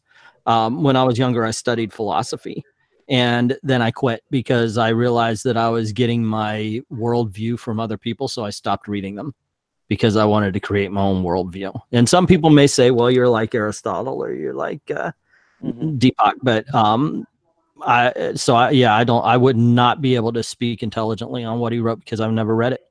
See, you are you, I am me.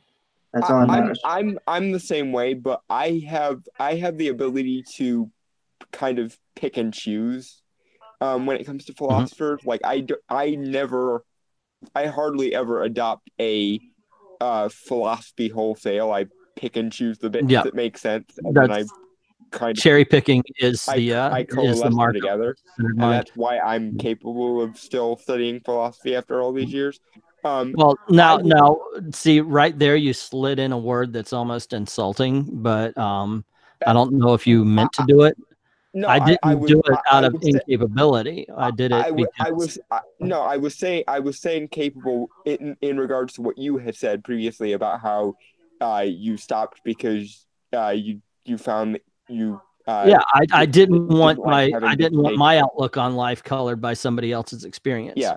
And so in a lot of ways I understand that, and that's why a lot of people do turn away from philosophy because they find themselves kind of incapable of stomaching all of the read or you see it before you go see it. If you see or you read a review of a movie before you go see it, you might go in with that mindset. Oh, I heard it's really good. Okay, and then maybe it's disappointing because all you heard was good things. But I'm like that. My point was that I don't have that problem, so I can examine philosophy without getting the take it all rote. But I think that is also part of you being on the spectrum. I don't know if you were serious or if you were trying. No, actually, I didn't mean that as an insult at all.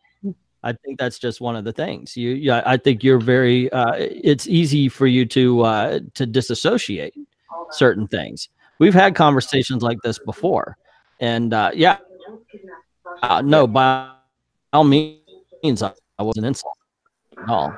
No, I asked Take it because that way. I've never been diagnosed as being on the spectrum. Is all.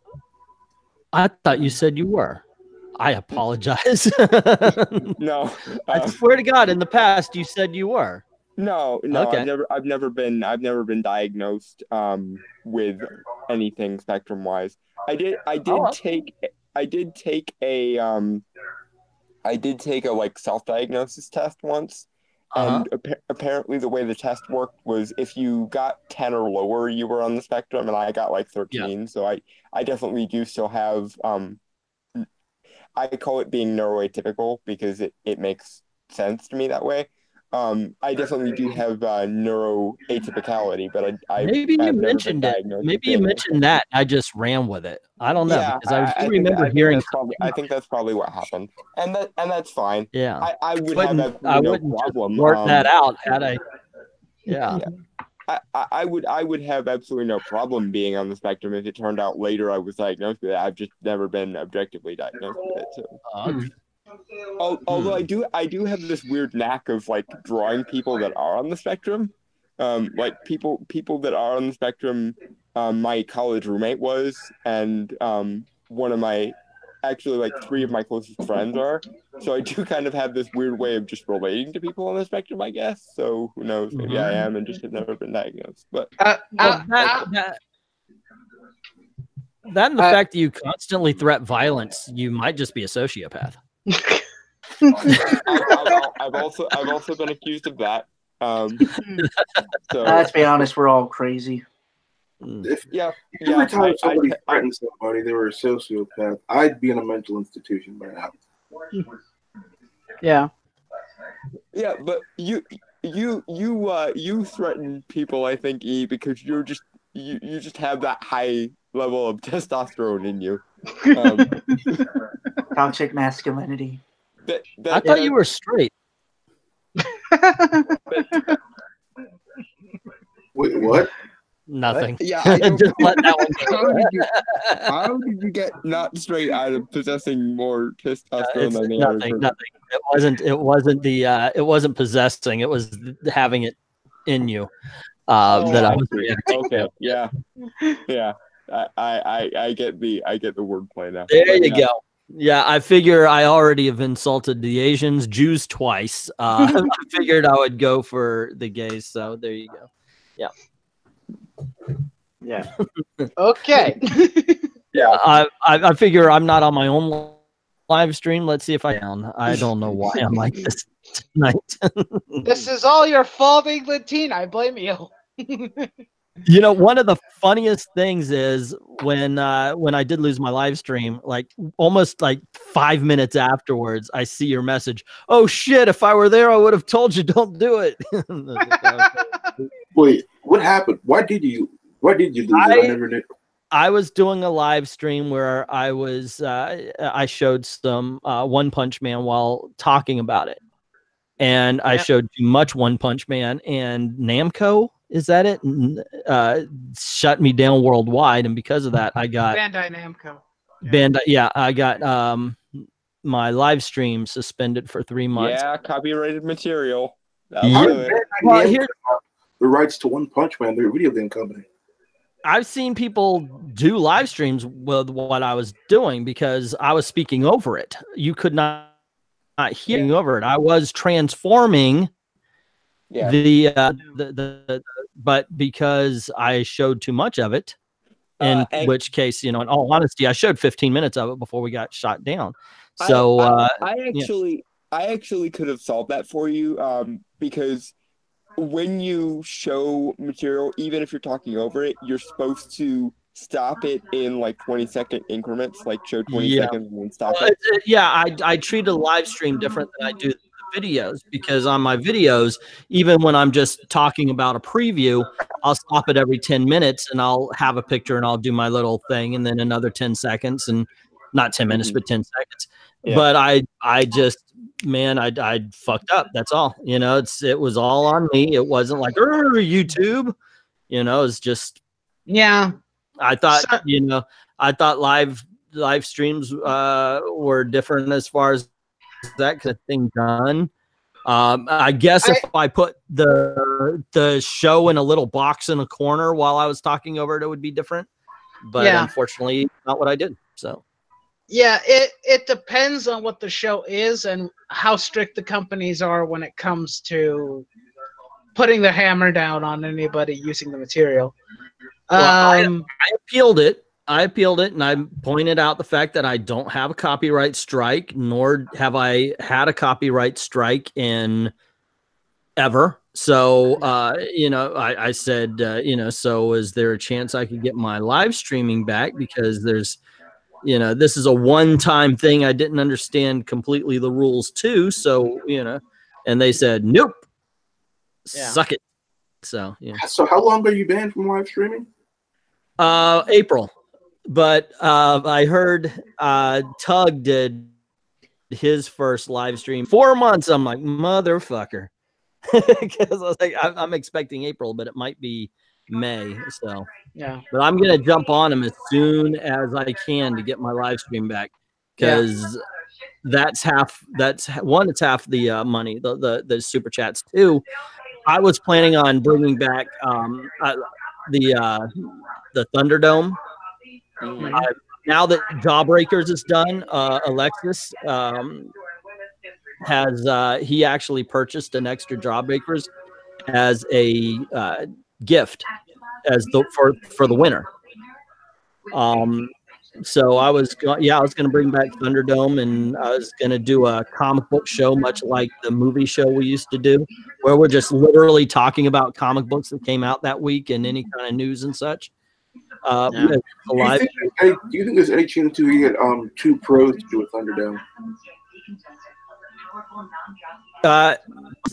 It hasn't happened yet. I would love to. I actually got John Delarose. This is before Ethan really blew up, but I actually got John Delarose to, no, not him. I'm sorry. B. Clay Moore said that he would do a comic book Thunderdome against Ethan Van Sciver. So I said to Ethan, I said, hey, Ethan, B. Clay's willing to go on and challenge you to a comic book Thunderdome.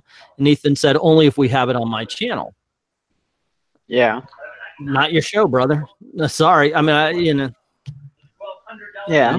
Yeah. So let's be fair. If you had acquiesced to that and said, okay, we can do it on your channel, he probably would have taken credit for it.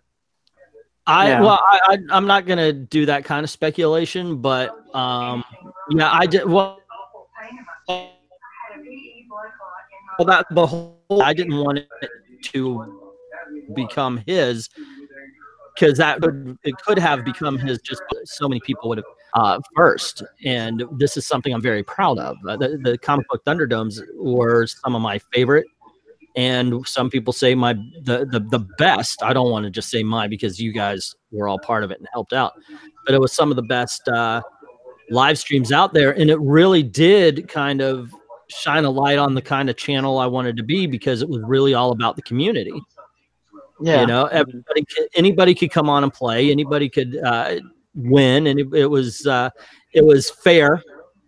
You got that just from the fact that Frugal and Comics Division, two of my best friends on the internet, were judges the day I went up against my brother, and I lost. So yeah, and the very first comic book Thunderdome actually has a really special place in my heart, because I remember I was on the stream before you guys did Thunderdome that night, and we were talking post live stream like we do. And I remember saying something to the effect of, I really feel I really feel like I should fuck off, but I don't want to. And then you guys invited me on to be a judge for the very first episode of Thunderdome. So yeah, that has a very special place in my heart, because that was the first moment where I was like, okay, I'm officially like part of this community now. That's weird, but also yay. Yeah. Do you remember when we did the judging for Nerd Wonder versus Master Chudy? Yes, I needed anime people. Yeah. I completely screwed that up because I thought Nerd Wonder was an anime person, was a manga person. She's not. I'm pretty sure she is.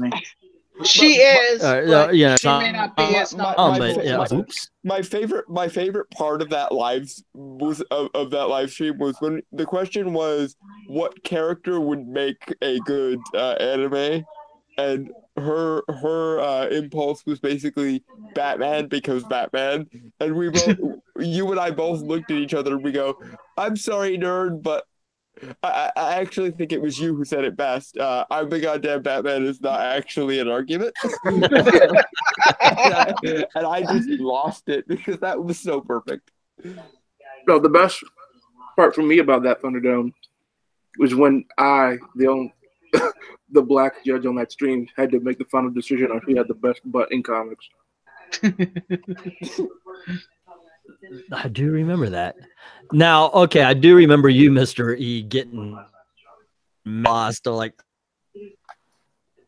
I'm sorry. When I play games, I play to win, and I get frustrated when I lose.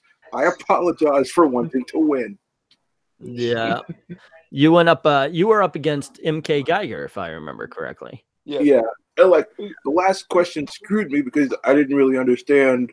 No, that was on me, actually. I do admit. And yeah, yes, of course. We did two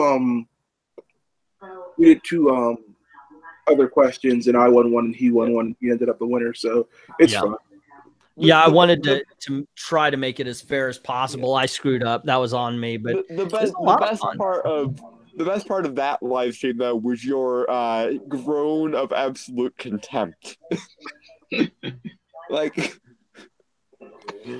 I swear, I think my personality may have inadvertently been switched with Dr. Doom at that moment. Honestly, I'm slightly more afraid of you. The best thing, because Doom can be reasoned with. I doubt that you could be in that state. Well, I'm a programmer, so I have to be logical. So I by the way, the first round was promised to Maranya. I have to find her an opponent. But what? Nightwolf, by the way. Thanks, I'll pass. Yeah, let's talk about Nightwolf's Thunderdome. Let's Nightwolf beat Purple Point, where Nightwolf just kind of dribbled for a few minutes. Yeah, I don't know. Call it nerves or call it just my inability to debate. I don't know. Nightwolf's best debate tactic was. I had a good debate tactic because I can't remember. Nightwolf was going for the sympathy play the whole time. He was like, if I just do horribly, maybe they'll just give it to me out of sympathy. I'm going to go out on a limb and say you win. This one is not a good debate tactic for anything. I don't know. Probably not. Let's see where he's going with this. I think it was me who, even in the first comic book Thunderdome, was like, you never concede ground in a debate. Like, never. Oh. Like, when you're arguing the point, you argue the point as though your life depends on it. Yeah. Or if you say something to the effect of that is a good point, you do it to frame your rebuttal. That is a good point. However, ... Hold on. I could tell you exactly why I lost my Thunderdome. It was the last question, and it was essentially who was the best Avenger, and I picked Captain America. And then MK Geiger brought up Secret Empire. I was like, God damn you, Nick. Like, oh, he went with the nuclear option. Fuck me.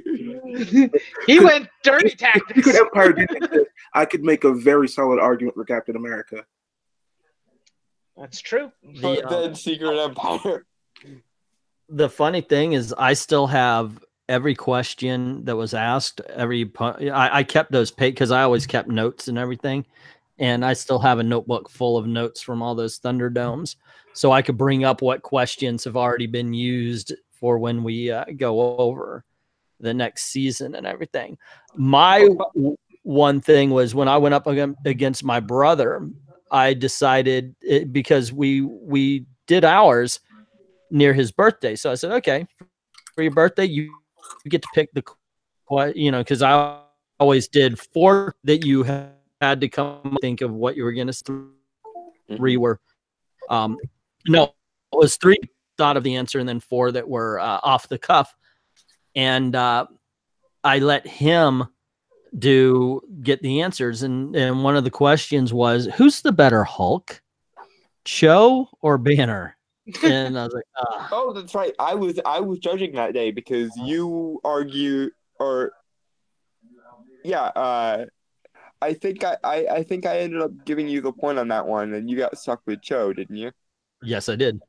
See, it would have been better if you didn't give like answers like Bruce Banner or Cho, but would have been better if you could have picked other Hulks like Scar, Son of Hulk. Or even Hulkling if we're being super open and generous. But that's part of like one of the first questions of Comic Book Thunderdome was between Frugal and Division, where we asked who's the better superhero, Captain America or Wolverine. And the reason why we went there was because it was their avatars against each other, basically.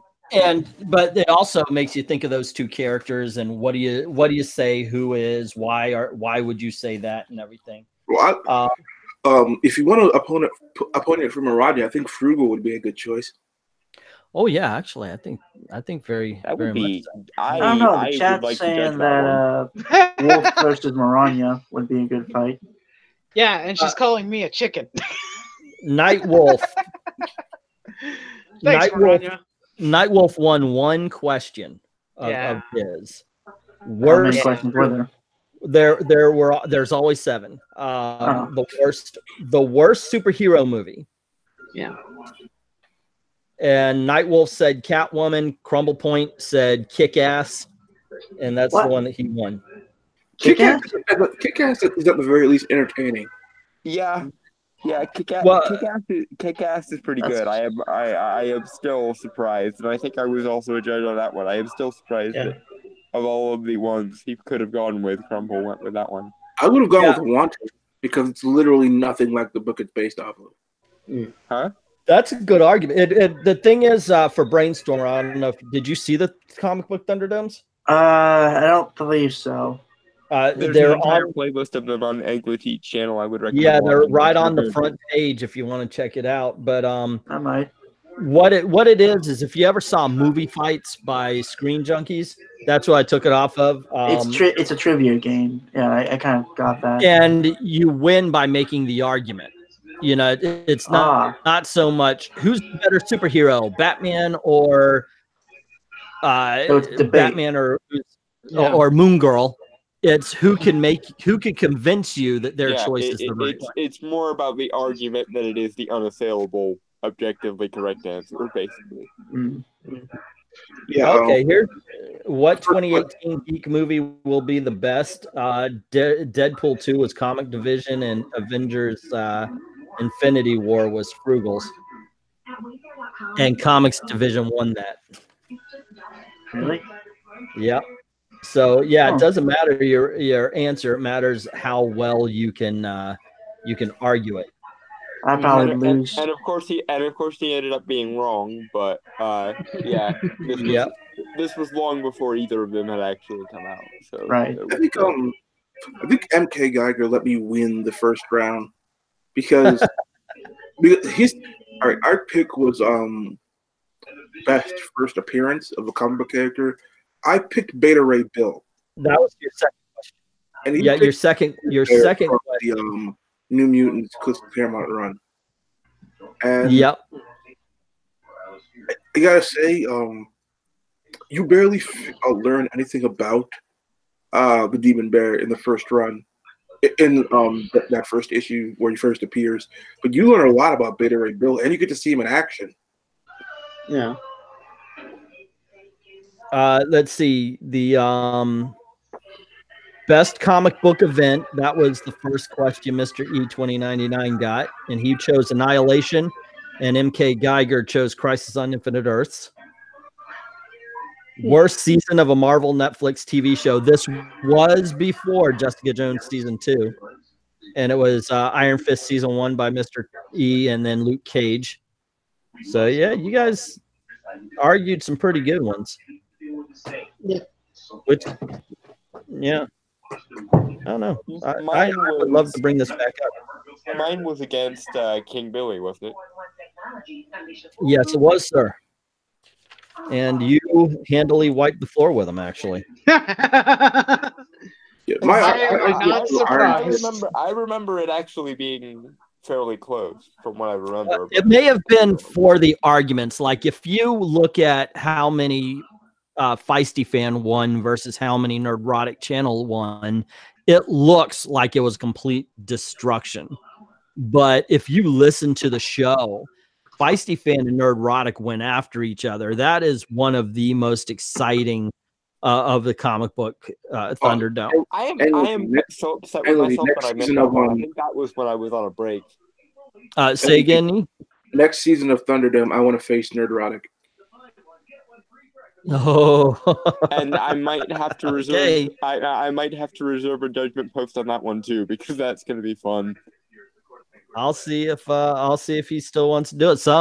Some like Nerdrotic Channel has exploded, so if he wants to come back and do it, it's all good with me. Hey, Wolf. But well, Jonah Art's saying that she wants to go up against you. There you go. I honestly don't think Gary cares too much about the whole size difference thing. I think if he decides that he likes you regardless. Because he always makes time for Comics Division, and they're quite different subscriber-wise. Yeah, that's true. And also, Gary's just generally a cool dude, so I don't think he'll. I called him out. He's got a higher sub count. I still gave him a shout out today on my video.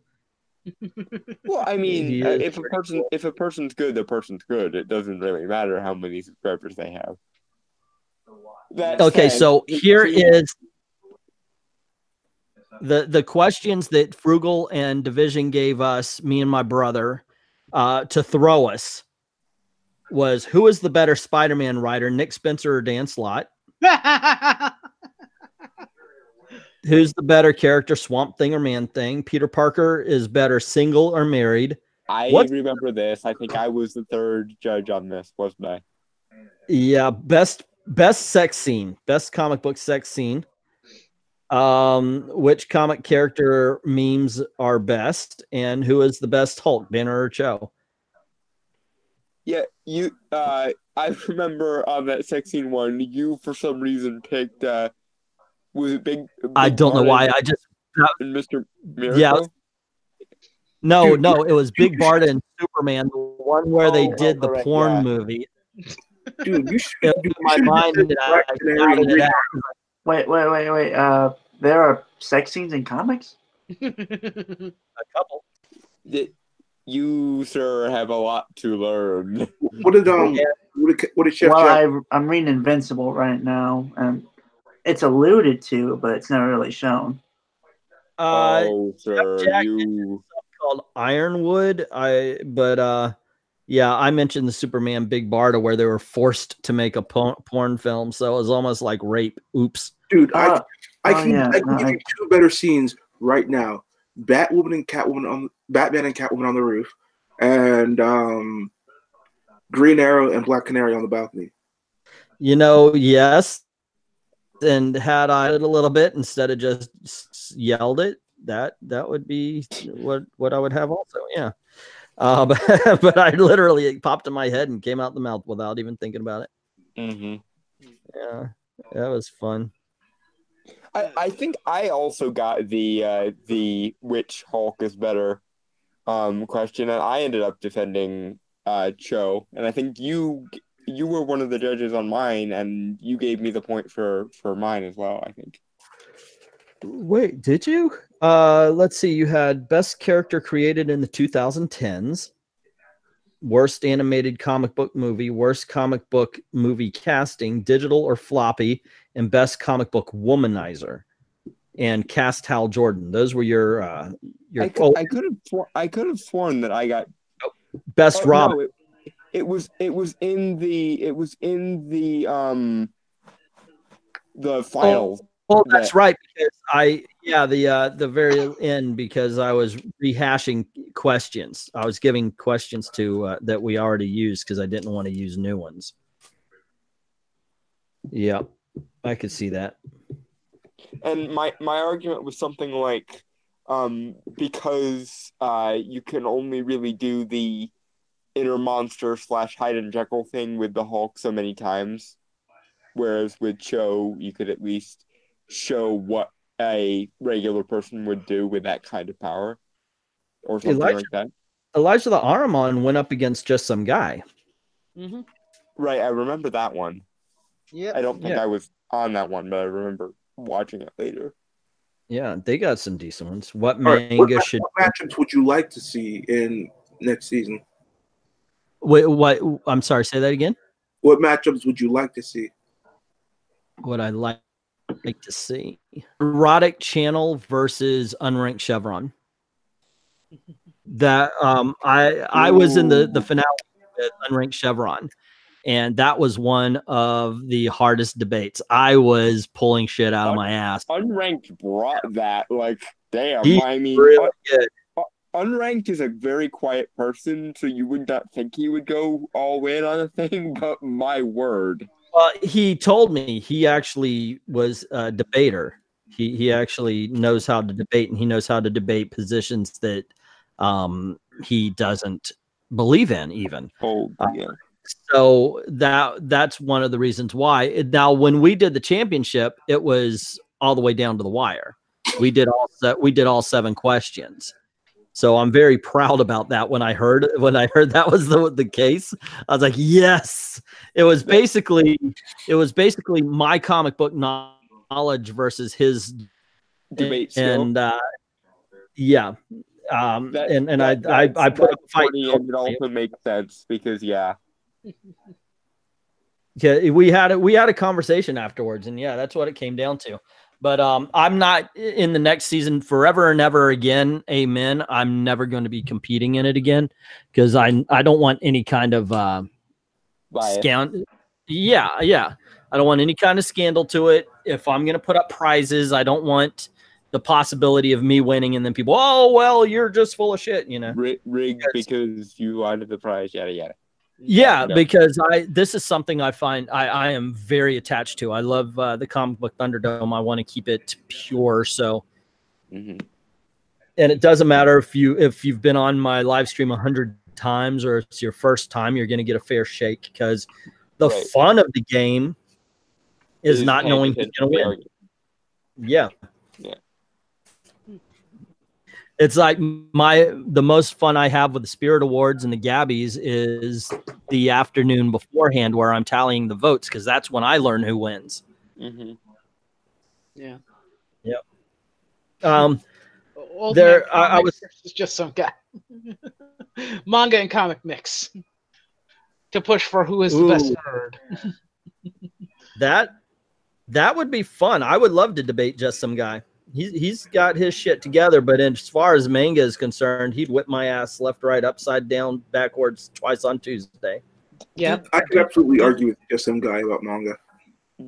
Didn't you also say you wanted to do themed ones this next time around? So like, yeah, I do. The only problem with that though is I'm still going to have the thing where we're doing we'll get in a winner's bracket, and the 2 winners of those go at each other in the championship.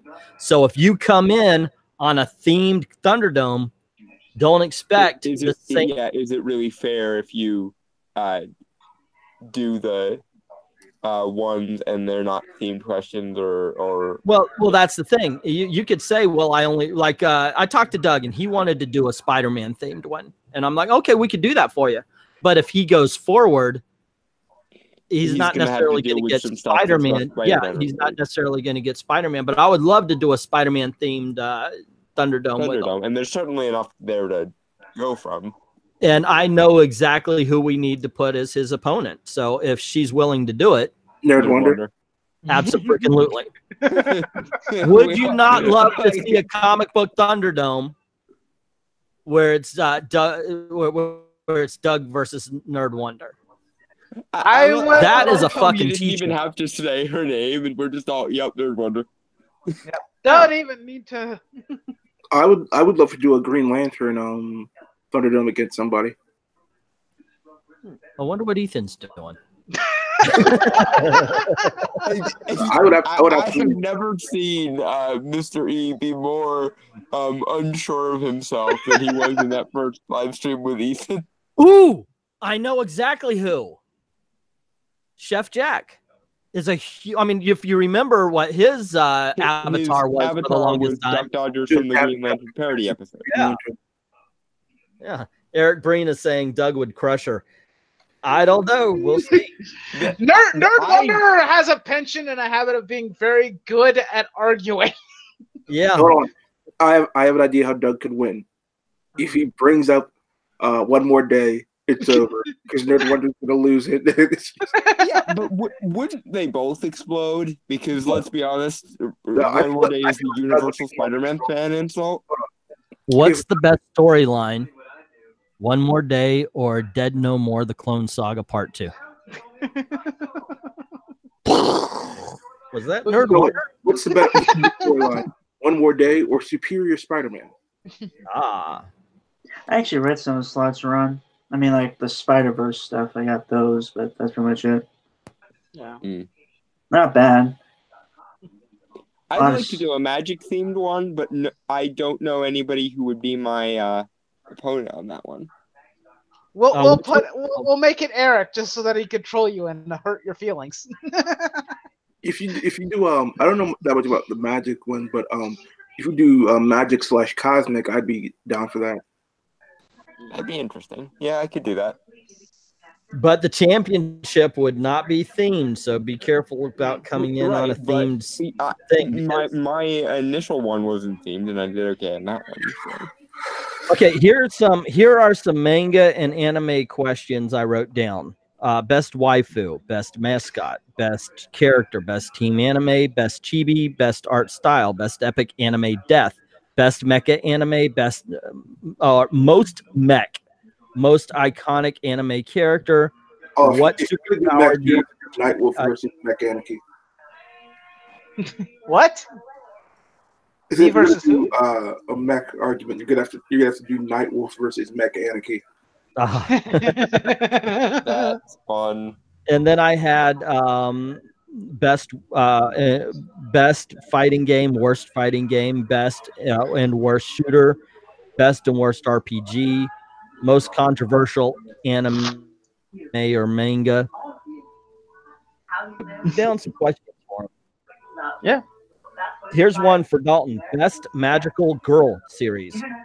Not quite my area, I will admit, honestly. What is the best cyber anime? Ghost in the Shell. Best shonen, best shonen jump series. What era was the best for anime? Best giant robot anime, best giant robot series. Best giant robot, and then best giant robot series. Best fighting tournament in anime, and best anime abridged. Best giant robot Gurren Lagann, best giant robot series Gundam. Best anime abridged is Sword Art Online. Yep. It's Dragon Ball Z abridged. You fucking lie. I haven't watched that. I actually might say Yu-Gi-Oh! The abridged series, if I'm honest. I gotta watch more abridged series. If DBZ was already abridged, honestly, I probably would say DBZ abridged just because it is the definitive one. Here's one that I would. I don't know. For bridges, I'd probably go with the SAO one too because it actually makes SAO actually a tolerable series. Which is hard to do. Yeah, exactly. For someone who hates Sword Art Online. I suggest another series, but I don't think you guys have heard of it. Log Horizon abridged series. Yeah, that's pretty fun too. Why does everybody want to fight me?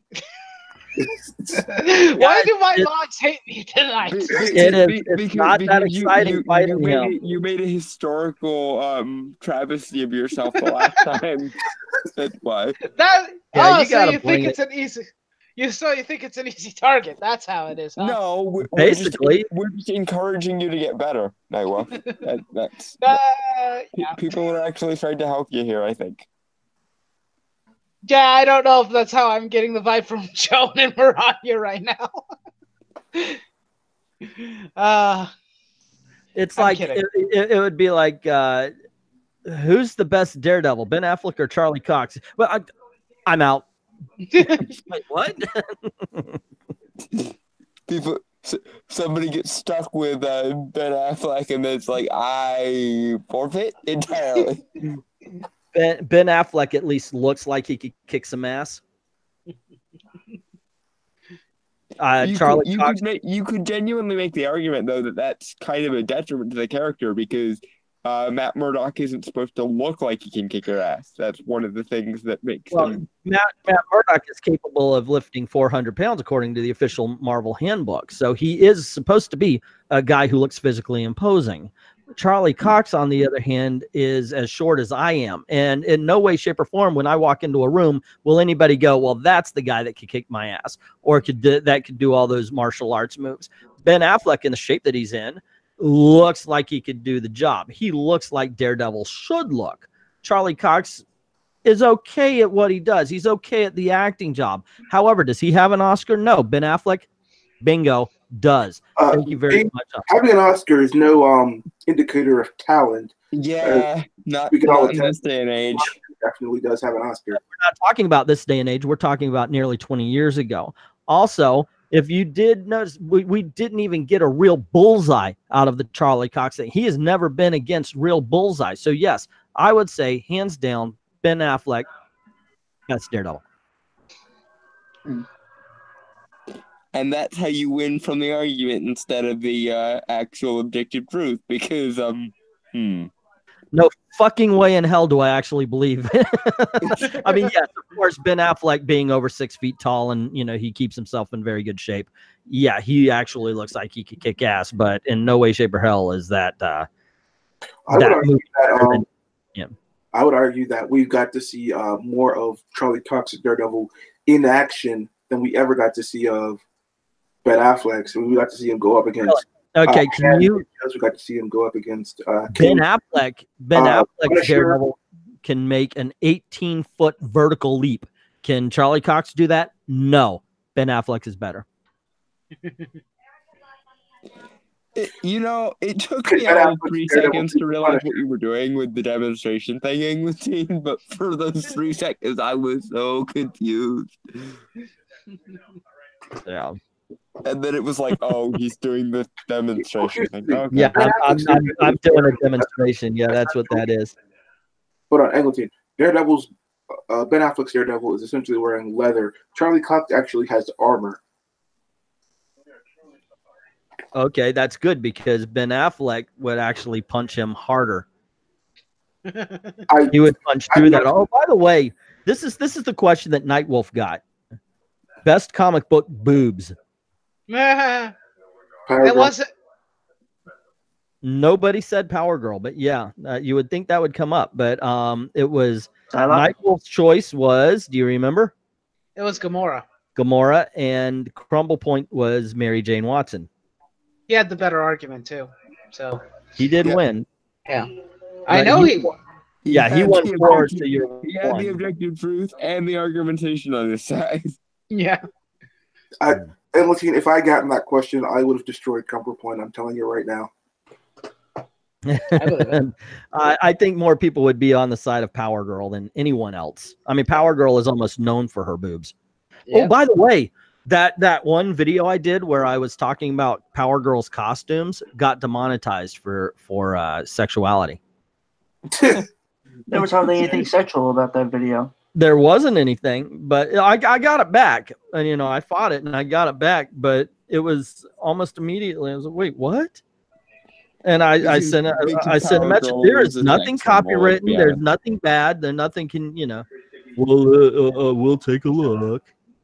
They've done that. Oh, and by the way, if you put the words female crotch in the title of a video, it's not going to be monetized. Hey, what's the title you used for one of your America videos that got demonetized really quick? Portal punching lesbian.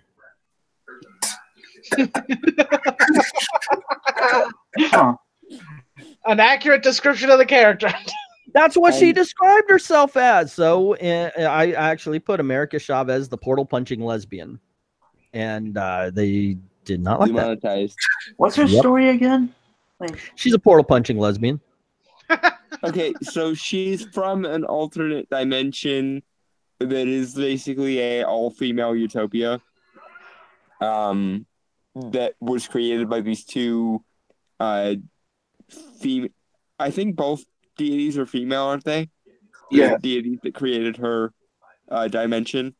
Yeah, there was basically this cosmic void, and then these two female deities created a all-female utopia out of said void. Here is one of the best questions, and this is something that Nightwolf got. And I would love to hear anybody in the comment section, you guys, and I feel like I took over your live stream. Yeah, dude, I am so sorry. It's the one thing you remember when Yellow Flash went on that big drunken thing about me. It's the one thing I took away. It's the one thing I took away about, because he was absolutely right. I talk way too much and I take over live streams, and I am so sorry, man. I don't feel bad about it. But we love you. We love you for it, Anglantine. It's one I of those things that when you show up on a live stream, we're all expecting it to happen. It's kind of like me and talking about something mystical. Like, if you expect me to show up and not talk about something mystical, you are sorely mistaken. If you expect Anglantine to show up and not at least once take over the live stream, you are fooling yourself. I don't do it on purpose. I swear I don't come in going. No, you have that. You have the instincts of an entertainer, and this is what you do. Yeah. So it's a thing. It's okay. I deal with losing control of my live streams on a regular basis. Well, Anglantine, I know one one Thunderdome that we absolutely have to do. This is something we have to do, Anglantine. Okay. Gal Gadot versus Linda Carter. There's no argument. Gal Gadot wins. I know, that's what I've been trying to tell you. Absolutely the best. I have been telling you this for years. Your time is past, old man. And for this, I will explain this. And this is the mic drop, except for this is $100 mic, so I'm not dropping it. My choice for Wonder Woman is already time tested. You cannot argue against the fact that Linda Carter as Wonder Woman has stood the test of time now for 40 freaking years. Mic drop. All right. So anyway, it was the one that I like, and by all means, if you're in the you want to answer it in the comment section. Worst comic book from a great creator. Like someone who is just an excellent comic book creator, but they made this comic book and it was absolute shit. Batman, Tom King. Okay, now I have to. There's one I can think of from Demon, but I can't remember the title. I have to look it up now. Eric Breen and Moranya are saying Kathy Lee Crosby was the best Wonder Woman. There was a TV show before. It was actually a TV pilot, a movie that they did before Linda Carter got the job. Yeah, it's bad. It is bad. I would go with All-Star Batman by Frank Miller. That was what I was gonna say too. That was what came to my mind. Would be Frank Miller's All-Star Batman. Yeah, I can't think of a comic because I don't read bad comics. Well, sometimes you pick up a book like, say, hey, Frank Miller and Jim Lee are going to be working on a Batman title. Sign me the up. and then you get it, and it's all-star Batman. That'll hit you out, because you go in, woohoo, it's going to be the best. What the freaking hell am I reading? Yeah, I haven't had that moment yet. But who wrote Damnation again? Well, I forgot. Damnation. Yeah. Doctor Strange Damnation. Who wrote that? Spencer. Dalton. It was Nick Spencer. Nick Spencer. Yeah. Nick Spencer has had some good runs. I don't know if I'd call him a great creator, but I mean, obviously, there's somebody who would. But He actually did a pretty good. He actually did a pretty good job for Nick Spencer, but it was still, why? Yeah. I mean, just reading one issue of his Spider-Man run, and I was like, I'm actually shocked and amazed that this man is actually able to write something decently. I've got one. Shield by Jonathan Hickman.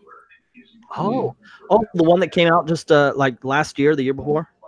Yeah, the thing is, I love Jonathan Hickman, and the thing is, you could get the sense that there was a really in-depth and good story there, but it's incredibly hard to follow. It really is. I agree with you. Yeah, Mm. yeah. That was not as good. Mark Waid on Captain America. Mark put on anything in the last 10 years. Yeah. Oh, yes, of course. Sandman Overture sucked. I guess I've been lucky to watch all your videos about comics that sucked, so they deter me from reading bad comics. Pick another one. Jeff Johns Superman run. I was not a fan of that. At one point in time, Brian Michael Bendis was considered a great writer, and now he is ass raping Superman. Yeah. Oh god, I don't need that picture. Now we know better. Yeah. Doomsday was all like, well, I killed Superman, and Bendis was like, yeah, but you only killed him for a few months. Hold my beer, and let me show you how it's done. You just killed the body. I'm going to kill the soul. That's very Lex Luthor. There's another thing that kind of ruined. He ruined the Super Sons because Yes, he did. John Kent is back, but now he's 17 years old, while Damian is still 13. Here's one. Best superhero video game. Nightwolf's answer was Spider-Man 2. What would your guys' answer be? Batman Arkham City. That was crumple points. Injustice Marvel 2. Ultimate Alliance. Injustice 2 and Marvel Alliance. Those are all good games, man. Yeah. It's usually a sequel, isn't it? What, Ultimate Alliance? Well, Ultimate Alliance, yeah, that's not a sequel. It's kind of a shift. Well, It's a usually series. great games I'm talking about is like I love Arkham City. I've played that so many times, and I could time and start just get enveloped into it. never finished it. It's really good. Really? Wow. Well, I mean, like the Riddler stuff is what got me. Oh, I've 100%ed it. I've only done that to a couple of games. I 100%ed Pirates of the Caribbean Lego. Only games ever 100% are Call of Duty games or first-person shooters. Worst animated comic book movie. Batman Ninja. Wait, what was the question? Worst animated comic book movie. Batman Dalton Ninja. picked Invincible Iron Man, and King Billy picked Planet Hulk. I agree. Batman Ninja is horrible. My pick would be Batman and Son. Wait, Planet Hulk. Planet Hulk. I would still stand by the Iron Batman Man and one. Son is still pretty much Batman. Batman Ninja. I don't know what the hell it was, but it wasn't Batman. It was. Yeah, it was very bad. It was what would happen if somebody took Nerd Wonder's Batman anime suggestion seriously. No, because Can't think of a bad one. Nerd Wonder actually understands Batman. These people clearly just got the characters and the basic idea and then just ran with it. One question I got that after the contest was done, I came up with a good answer for was The most successful villain. Who do you think is the most successful villain? Joker. That's the answer I should have said, because I realized afterwards that all Joker wants is chaos. So anytime he causes Batman to show up, he's already won. Yeah. Was that just for comic books in general, or just supervillains overall? Yeah, you could do any supervillain. I'd say Doom, because he's the only one that actually managed to gain the powers of a god several times over. Oh, there's Thanos. But he lost them soon afterwards. Yeah. Emperor Palpatine. Or does that count? That would count. Darkseid would be good. Yeah. Yeah. I would have probably went with from Final Fantasy. Because he becomes a god and destroys the world, which was his goal from the very beginning. He actually achieved his goal. Achieve godhood and destroy the world. That's pretty badass. Well, sir, I have to call it a night because I have videos to do. Way too many. Yeah. Old man can't hang. Well, I was going to close out the stream anyway because I need to go get something to eat and whatnot. Okay. Do manga and anime count? Yes. Always. If it was just a question of who's the best supervillain and there's no other caveats, you could pick whoever you want. Mm-hmm. Which is the reason why I asked. It's like, yeah, it was most successful villain. Yeah. Not the best. Yeah, the most successful. Yeah, most successful. And the only one I could think of aside from the ones that were already mentioned was Kefka. Anyway. Actually, you know what? Mr. Glass from Oh, yeah. Yeah, he got exactly what he wanted. Yep. That's a good movie. It really It was. was. And my God, did it ever make Mr. Glass, who I always kind of related to, one of the most relatable characters I think I've ever seen. Fucking wow. Glass was my favorite movie of the year so far until I saw Happy Death Day 2. That was pretty good as well, but I wouldn't call it as good as Glass. Yes. Yeah, and I can understand that. They are so good, but I love the fact that Happy Death Day changed genres. It went from a slasher movie to a sci-fi movie, and didn't lose a step. Yeah, no, there's a lot of respectability to the. Okay, we kind of played out the slasher thing. So what if we did the same kind of Groundhog Day homage, but what if we did it in like a high concept sci-fi thriller thing? Yeah, and it was so smooth. It was seamless, and I was so happy with it because this is hey Ryan Johnson, this is the way you subvert expectations and make the audience love the movie. And it still did it with the kind of self-aware B-movie kind of comedy vibe thing it was doing. So yeah. Yep. I think a lot of people were disappointed with and Glass it's ending. Kind of funny.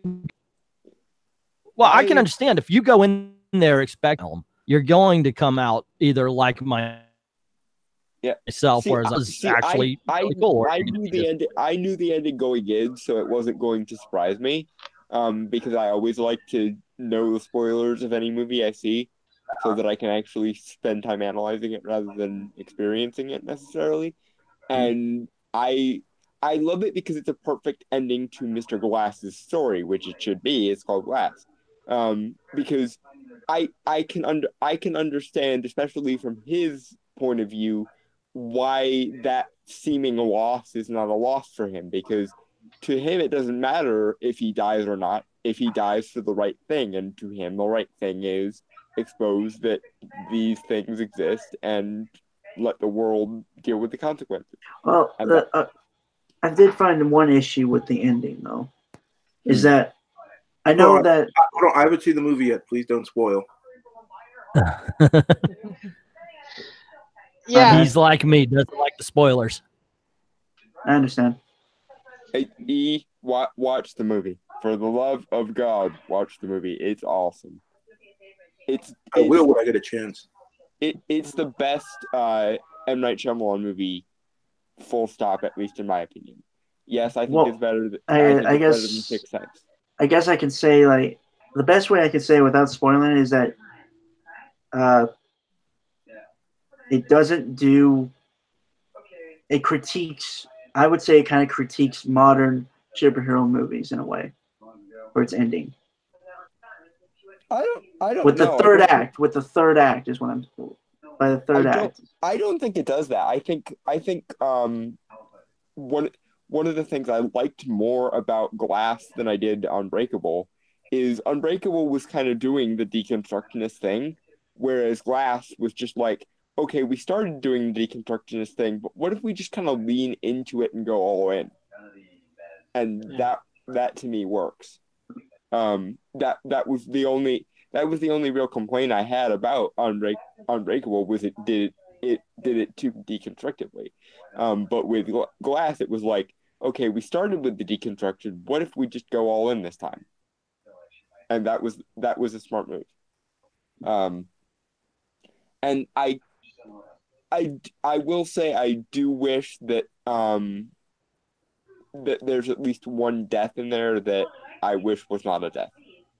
And that's the only way I can say it without spoiling.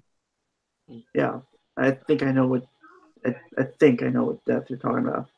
Yeah. Okay, Well, guys, I'm closing this down. I'm shutting down shop for the night. You don't have to go home, but you can't stay here. Yada yada yada. Yeah, pretty much. See you tomorrow, bud. Yeah, good night, everybody.